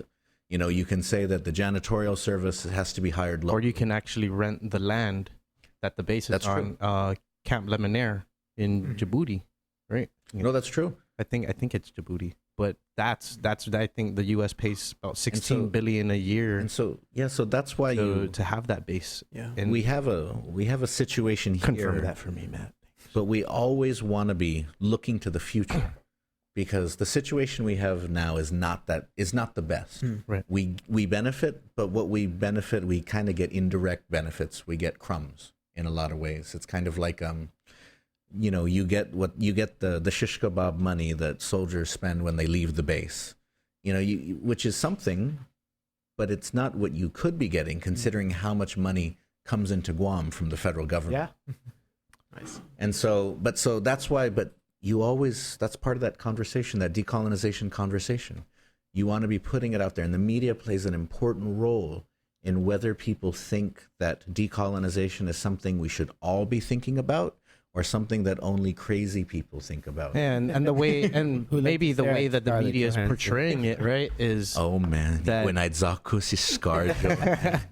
is that the person reading the media story isn't in the actual conversation. So it's super open to interpretation at that point, whether they understand it, on what they're reading or not. Could be just 4 columns on a page and... just went right over their head. Like, oh, that was a good headline. Yeah. Shit, I don't remember anything I just read. For me, it's kind of the scarier part, or the more unknown part about the whole independent or not having a U.S. backed country, being Guam being their own country, or even free association, is when crisis hits in terms of natural disaster. We're right up the alley, and how that all would play out in surviving those things. Like, can we use the CNMI as an example? You guys are old enough to have lived through it, right? So through like Paka or Pong Sangwa, or it was just God. Oh yeah. It was crazy, and I haven't been to Saipan. Has anyone been to Saipan, or any of the other NMIs? Yeah. So it's. I heard it's just crazy out there, and at that time, if the country is supposed to sustain itself to recover on its own, right? An independent country would do that. If we were that, and we just couldn't. We didn't find the means of revenue yet to generate like an emergency fund. Is that what a normal family would do, right? You have an emergency fund and you save that for times like that. Do we just ask, the world again, hey, can you help us? And what obligation do they have of helping us? And that leaves the other part where we have to make good with all the we now become our own marketing in terms of how do I say this? We have to go to each country, creating relations to each country, and say, hey, why would you want, why would you want to be in not cahoots, but how would you want to be tied with us? Because right now the U.S. already is kind of does that already, kind of for Guam is whoever the U.S. is. It gets double sided, right? Whoever is friends with the U.S. and enemies of the U.S. is with Guam. So, but we'll have to go and forge our own independent relationships with each of the leaders of the countries, and then figure out how in times of need they will help us. And man, how about in times of their need? We will have to react that way. So I just wanted to bring that up. I mean, forming relationships with other countries is definitely not. I think Guam would be good at that. I mean, that's not a bad option. It's not bad. Yeah. It's I think the main point, and I think the common misconception about decolonization or self-determination is anti-military, anti-military, anti-U.S. Doesn't have to be. Yeah, it doesn't have to be. I think the U.S. is not shy about international relations, as we're seeing with Venezuela, right, backing a coup. But I mean, I don't know if there is any country out there without some tie to the U.S. And I don't think that we'd be in those circumstances, given our position. The only thing that would change is we would probably make more money off of that by renting out lands for bases. We would probably have a better say over what lands can be used for military activity, when they can train in our oceans, when they can blow up dolphin heads and shit, and with sonar, whatever the fuck they do. But yeah, so I don't think we would be in those circumstances necessarily, especially I think Guam has a lot to offer, as we're seeing with like the telecommunications industry, right? Like we have all these fucking cables. I mean, all the cables run, we connect the east to the west pretty much, and north to south of us, right? Yeah, man. So I mean, I don't know. Those are things that are sort of exciting to me. And they got the spaceport. It's funny, coming up. That's right. Yeah. Have you watched the show Designated Survivor? No. So any of you watched it? No. Got Kiefer Sutherland as so I only watched one episode of it, because actually the new chief of staff for Luleon Girl, he's the one that told me I got to watch it because it has a Guam mention in it. Oh, cool. So the I think it's the last episode of it. It has a Guam mention. So what happens is that there's America has another fictional territory, and the people there have a vote to become independent from the United States. Wow. And so the president sends people down there to try to talk them out of it, because there's military importance to this island territory, and sort of the narrative that's so very similar. We can hear the similarities here, and one of the president's guys says something like, oh man, if we lose this island, next we lose Guam and American Samoa, and we're watching the end of the American empire.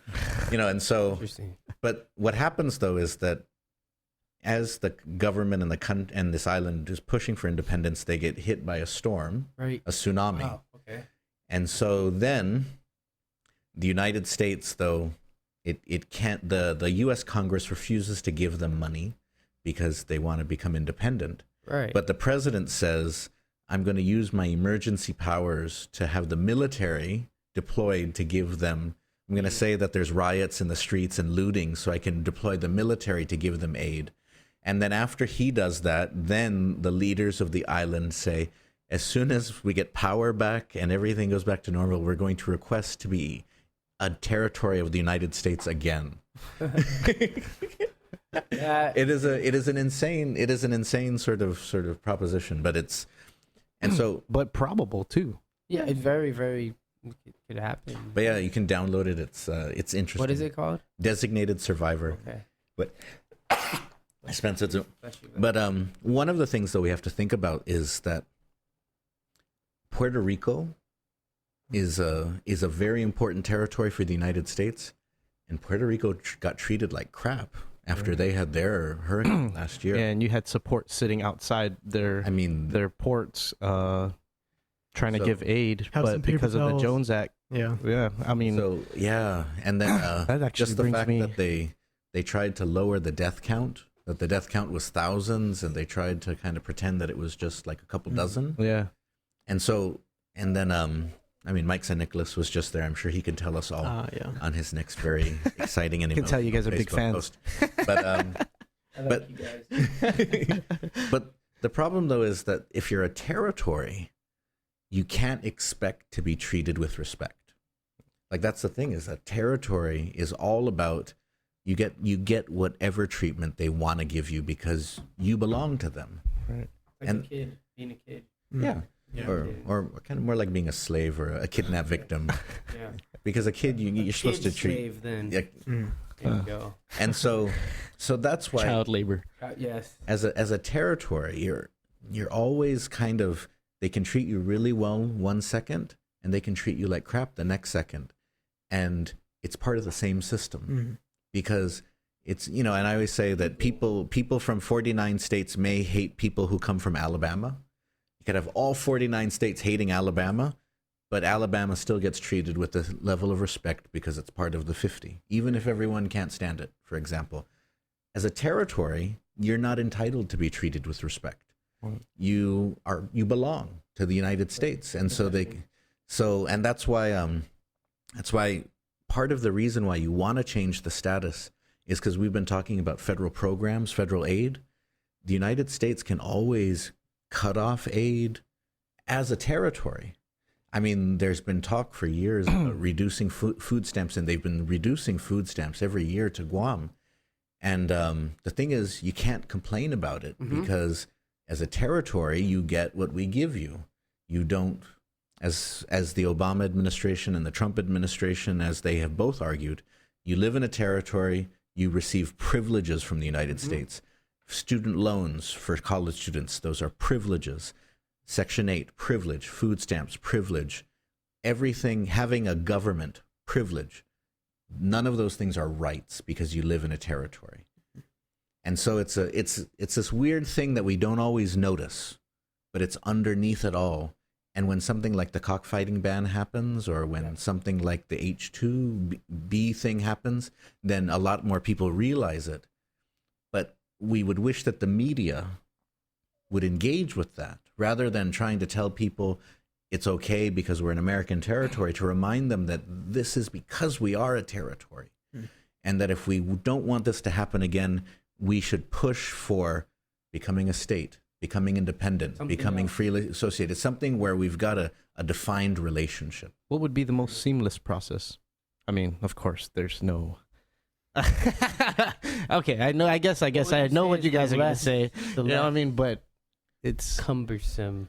Because there's always going to be dealing with problems, right? I mean, with the dependency on government, the current dependency, right? So how do you support all that going into a certain political status? Why haven't we thought about going free association the way the Philippines went before they started the clock for their independence, right? It's a great idea. Sort of taking a page out of their book and seeing what freedoms and what things we can handle on our own with still getting government support or some kind of backing. I feel like there's no direct route. I feel like there's like there has to be a step-by-step process for us to understand as people who live here, Chamorros, Guamanians, of what is really possible.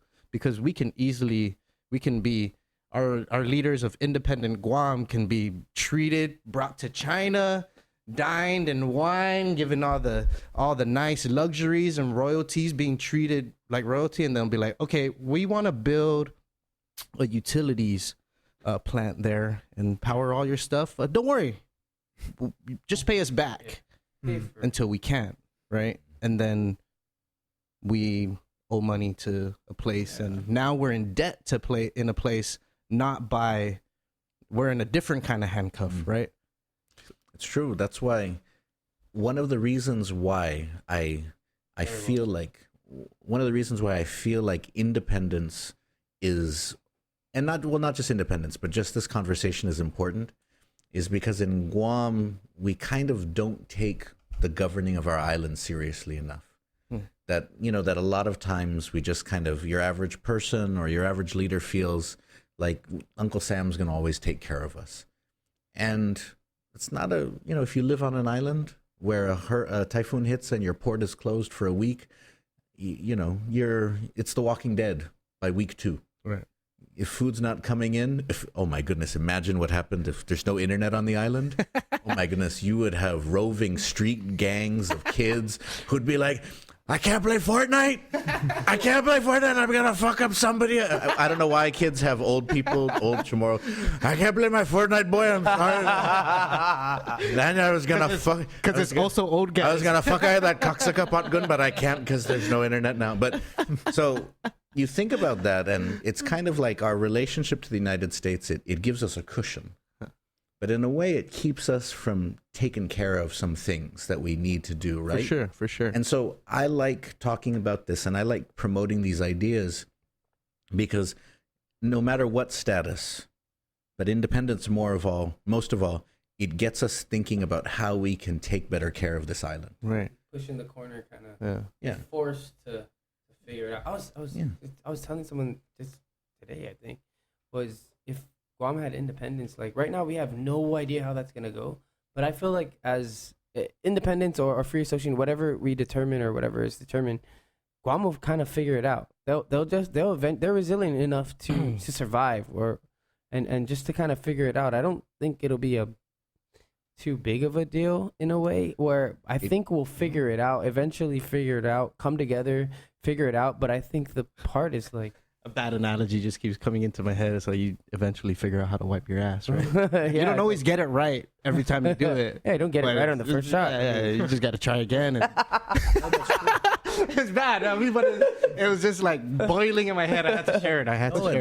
And so much of it is just feeling pride, and then turning the pride into action, right? Because that's the thing is, I remember the late Sus Leon Guerrero, who helped start the Bank of Guam. I interviewed him a couple years before he died, and we were on totally different sides of the issue. I was more for independence. He was very much for statehood, and so we talked about it a little bit, and he said, "But you know what, boy? More than anything, what we Chamorros need to do is we need to be proud of what we've accomplished." And we can't let people take it away from us, because from his perspective, he says, look at what happened. The United States kept us in chains before World War II. They didn't let us grow our economy. After the war, there was the security clearance still until the 60s, couldn't grow our economy. The island was destroyed in World War II. We went from being farmers to senators to business people. And he said, we deserve credit. And he was talking about his generation. Like celebrate he was talking about his generation. He's like, the United States gave us things and told us to copy them, and we did our best. And considering what we came from and what we dealt with, we did pretty good. That's an interesting point. And the thing is that, and if we stop trying to imagine that we got to measure up to the United States, then we can see that we actually have a lot, and we've actually got talented people. Mm-hmm. We've got smart people. We've got great ideas.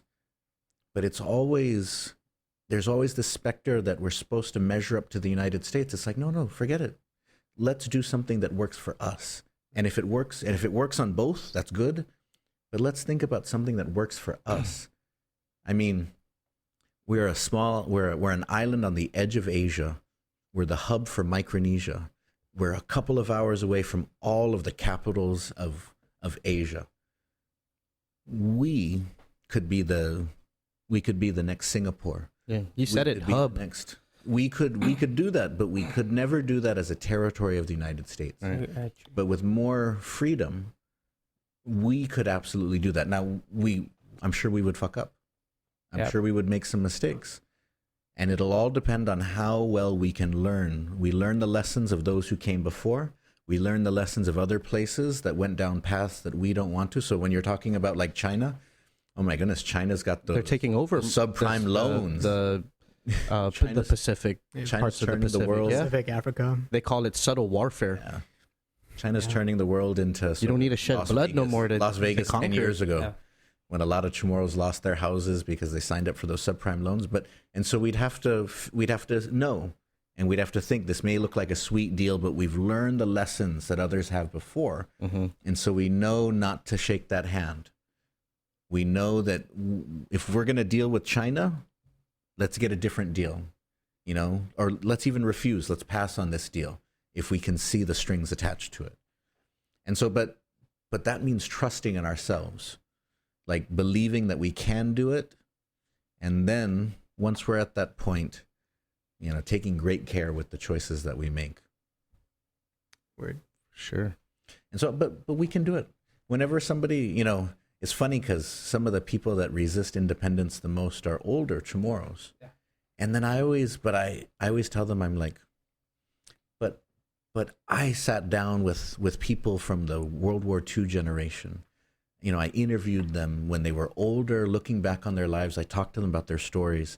And I say, I think that generation could totally have been independent.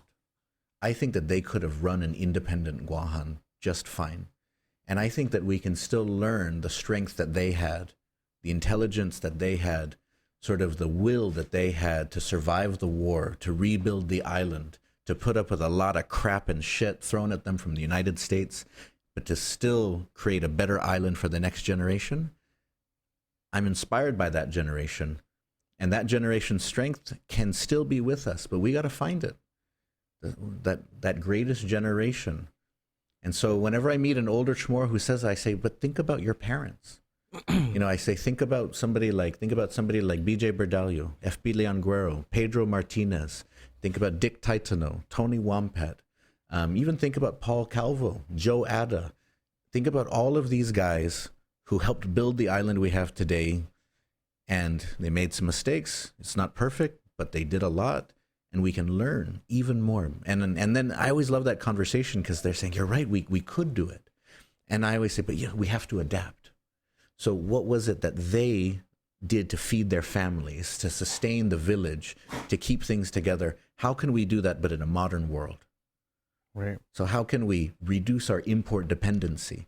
How can we take it so that we feel more ownership over our schools, over our village, over our parks, our beauty, our beautiful island? Right. How can we make it so our economy is more locally focused so that the money stops leaving? And so we can learn the lessons that we can learn from them, but we just have to adapt it to today. Yeah, and people have to understand that we live in the greatest time in the history of all of Guam. Just because you can do whatever you want, you can, if you want to do it, you can. True. And technology and the internet podcast, technology and the internet can definitely allow you to do so and make your reach more widespread than just here, and have people who live out in the States still support what you're doing here. I mean, I think that attribute any successful maybe local brand can attribute that a lot of their consumers possibly come from the States because there's sort of that longing to keep ties to Guam, but no one wants to deal with the bullshit. Right? That is true. Actually, that is wait. True, So, yeah. what are your demographics? Most of our listeners and patrons are in the States. Yeah. Most of my listeners come from here, Okay. but I get a good amount from the States too, mostly West Coast. Wow. Yeah, Cool. but I can understand your demographics because it's like, that longing, that tying. You have to really want to listen to someone that on this show. Mm-hmm. And it's not really topic specific, mainly just based off the person who's coming on the show, right? So Nice. Go ahead. I feel like we can go on and on about this. Yeah. I was gonna say something. There was a point. I do want to bring this because I did put on my Instagram. If you want to ask a question, you can. Mm-hmm. And so Terrence Diego asks, any projections on what our ports can make in revenue if the Jones Act was removed as a result of being independent? That's hard to say. It is hard to say. You want to like, is that what it? Yeah. Quantify? That's difficult because. You want to come closer? Sorry. I want to say. I mean, I'm no expert economist or anything, but I would say to ask for a certain number or something, you would have to go and see what's coming in already. But then if we go and produce our own farm or our own products here, then we may not be seeing a lot of imports.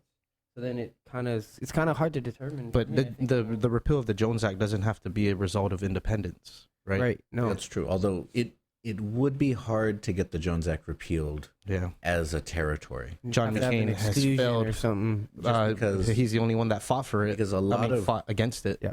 Because the funny thing is, when I went to D.C. and asked somebody in Congress about that, they said the reason why Guam could, like somebody said, why do you think that Guam could never get a repeal of the Jones Act or an exemption of the Jones Act, a full exemption? And I was like, is it because of Puerto Rico? And the person who worked in Congress was like, no, it's because of Hawaii. Because if Guam got one, then Hawaii would definitely ask for one. Right. And they would argue that there's a precedent set by Guam getting it. And then what you would probably have is all of the states on the West Coast ask for it too. Yeah. And out here, the Jones Act just really hurts us. But in the States, in different ports, it's supported by unions. It's supported by dock workers and stuff who, and so that's where we're choked by the U.S. interests, by the U.S. politics, right? But if we were to be independent, or with less federal restrictions, Guam could be a transoceanic shipping hub. Because stuff that's Guam can be a major shipping lane. It already is in some ways. Yeah. But because and so it could be. It's all good. He does that. And so. Hey. But estimates do show that there would be a significant. He's had enough. A significant decrease in prices. He wants the Jones Act to be repealed also. So some say that prices could go down by a fourth. So that, if you're paying $4 for something, it will be $3. Others say that it could go down as much as half, just if we were allowed to deal directly with Asia. So it's not necessarily ports revenue; it's more trading across the board. So that would be something too. Is that if Guam had more of that freedom and we had the capital, then you could redo the port to basically make it a major hub. Have he has some food over there? Yeah. A major hub. I was talking to that's it is a possibility. But you can't do those sorts of things as a territory. You would need to have more economic freedom. That's why, when it's funny because I never would have thought that somebody like a former governor Joe Ada, that he would be in favor of independence growing up. But the last time that I met with him, he was like, boy, I think that independence may be the best for Guam because we would have control over our economic drivers. Mm-hmm.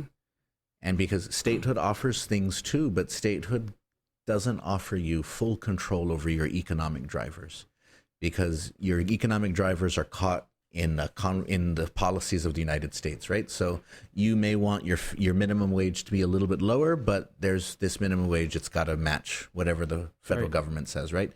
Or you may want to make your labor laws a little bit different, but you got to do it with you may want to make your, and so on and so on. But that was the thinking at that time when he was governor, and the time before was that Guam had tried to create different industries, but federal regulations choked it. Like in the 70s, in the 60s and the 70s, there was garment industry on Guam. There was an attempt to start a watch factory on Guam. People were trying to create manufacturing here, but it simply couldn't. It couldn't survive. Too expensive to export out. And then U.S. regulations interfered, and then U.S. interests too. Like it's a weird sort of game because. Thanks, man. Tickets every time. In the past, every time some other carrier would come in and offer cheap flights from Guam to the U.S., Continental in the past, and then United would kind of complain about it, and then suddenly those cheaper tickets would disappear, because ultimately the U.S. will protect its corporate interests, right? And so when foreign airlines would come in and offer alternatives that would save us here on Guam money, a company, a U.S. company just has to talk to their senators in Texas, talk to their representatives, and then just say, hey, we're going to lose out money because these Koreans or these Chinese or these Japanese are moving in on our market. And then suddenly the FAA shuts something down or the State Department moves. And that's what's oftentimes happened in the past. And so that was a little bit off the question, though. But it is part of sort of the larger issue about why you may want to have more control, more local control over those sorts of things. Yeah. I wish there was more questions. That's the only one that came in. Okay, my beard. Overwhelming amount of questions. Yeah. No, I think we really touched on a whole bunch of different, really great topics that I wish we can continue to expand on. But let's save it for another conversation, another podcast. We'll invite this guy again. Okay, yeah, I enjoyed it. Yeah, awesome. Thank you.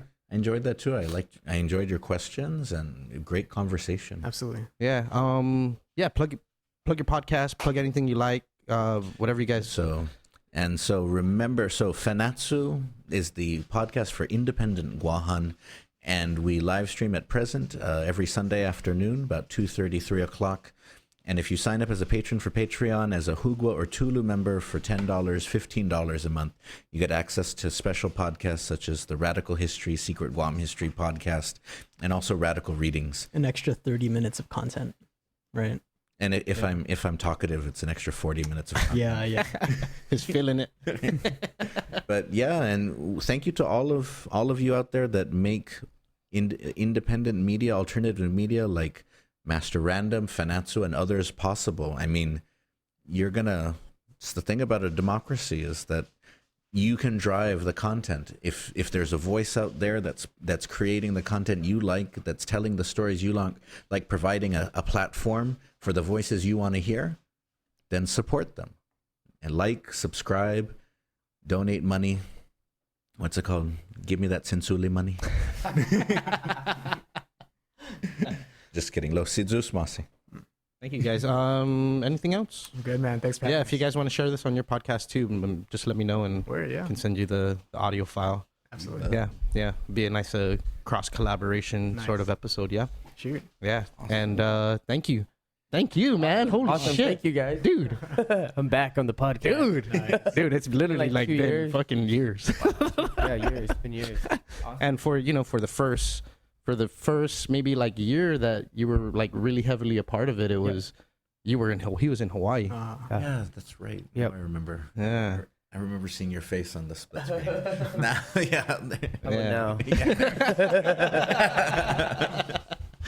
But let's make this more often, bro. Sounds good. Sounds good. Yeah, and good. Dude, you leave in 2 weeks. 2 weeks. How long are you gonna be gone for? This first trip 2 months, but overall 3 years. Let everyone know where you're kind of going and what you're pursuing, dude. Like the FBI here. I'll be in New Zealand.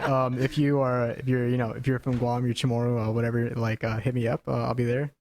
North Island. So let me know. Yeah. Hey, Doc, we didn't get to talk about the stuff that you've been through, but while he's gone, we'll bring you back on. Oh yeah. You're in the running for most guest appearances on the podcast. I know. You are. This is number 5 right now. You should have a medal or a medallion. Right.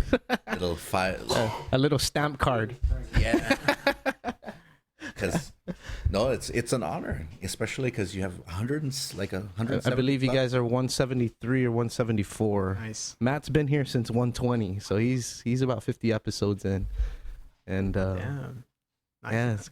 we've all come a long way, man. And I'm excited to see where independent media's gonna take itself and the course it's gonna take. I really think podcasts are important for Guam. Oh yes. It encourages conversation and for people it provokes thought. That's how I feel about it, and no matter what you're talking about. But before I talk for another 30-45 minutes, let's get the hell out of here. Nice. Thank you everyone for joining us on the podcast. Manny Cruz, Dr. Mike Bevacqua from the Fanachu Podcast, my boy here, TVille. Maddie loves you. Be with the baby. And of course, I love you. And until next time, peace out. This is Master Random. Hey guys, thanks so much for listening to another episode of the podcast. Great podcast, right? Makes you think. It was very thought-provoking podcast, I felt like, and it was so awesome to have my homie TVille on the podcast once again. Ooh. And I think it's important for maybe differing views or same views, but no matter what, keep the conversation going. I like to thank our sponsors, Dimension Systems, providing the best IT solutions on the island since 1987. To Stroguam, go and download the Stroguam app today. Use the code word RANDOM19, RANDOM19, to get $10 off your next ride. Support us on Patreon. I'm working on it. It's been a crazy new year. So I got the design and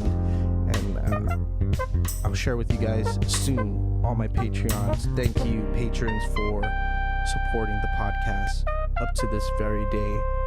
Go go and rate the podcast if you're listening to this on the Apple Podcast app. Anything is fine. 5 stars is always the best option. And thank you for always being the baddest.